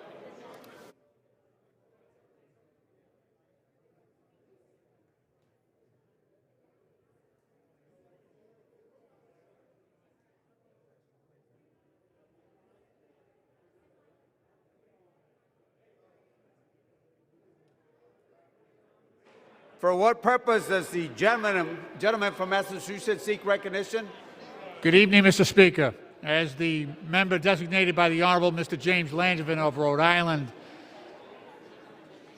pursuant to House Resolution 8, I'd like to inform the House that Mr. Langevin will vote yes on House Resolution 21 as amended, a resolution calling on Vice President Michael R. Pence to convene and mobilize the principal office of the Executive Department of the Cabinet to activate Section 4 of the 25th Amendment and to declare President Donald J. Trump incapable of executing the duties of his office and to immediately exercise powers as acting president. Thank you.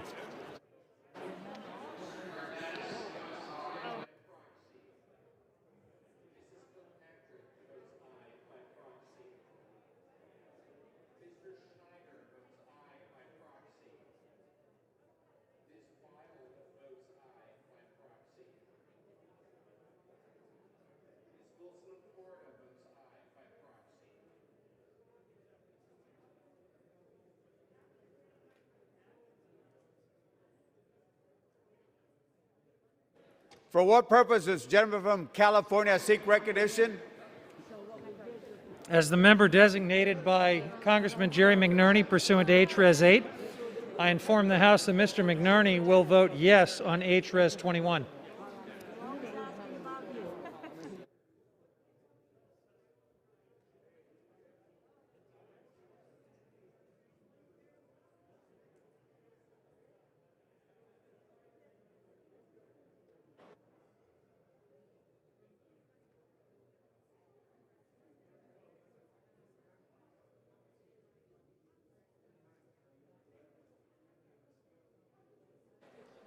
For what purpose does the gentleman from Virginia seek recognition? Mr. Speaker, as the member designated by Ms. Titus of Nevada, pursuant to H.Res. 8, I inform the House that Ms. Titus will vote yes on H.Res. 21.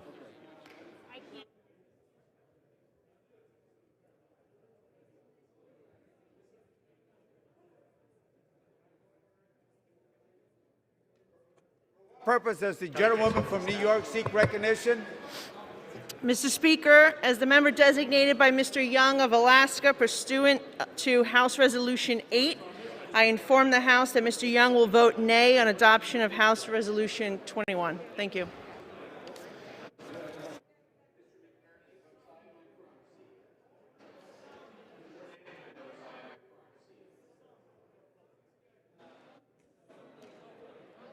For what purpose does the gentlewoman from Kansas seek recognition?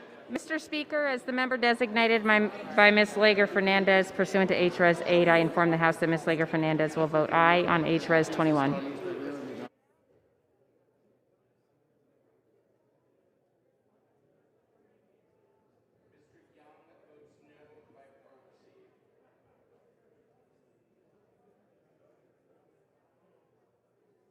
Purpose does the gentleman from Indiana seek recognition? Mr. Speaker, as the member designated by Ms. Walorski pursuant to H-Res 8, I inform the House that Ms. Walorski will vote nay on H-Res 21.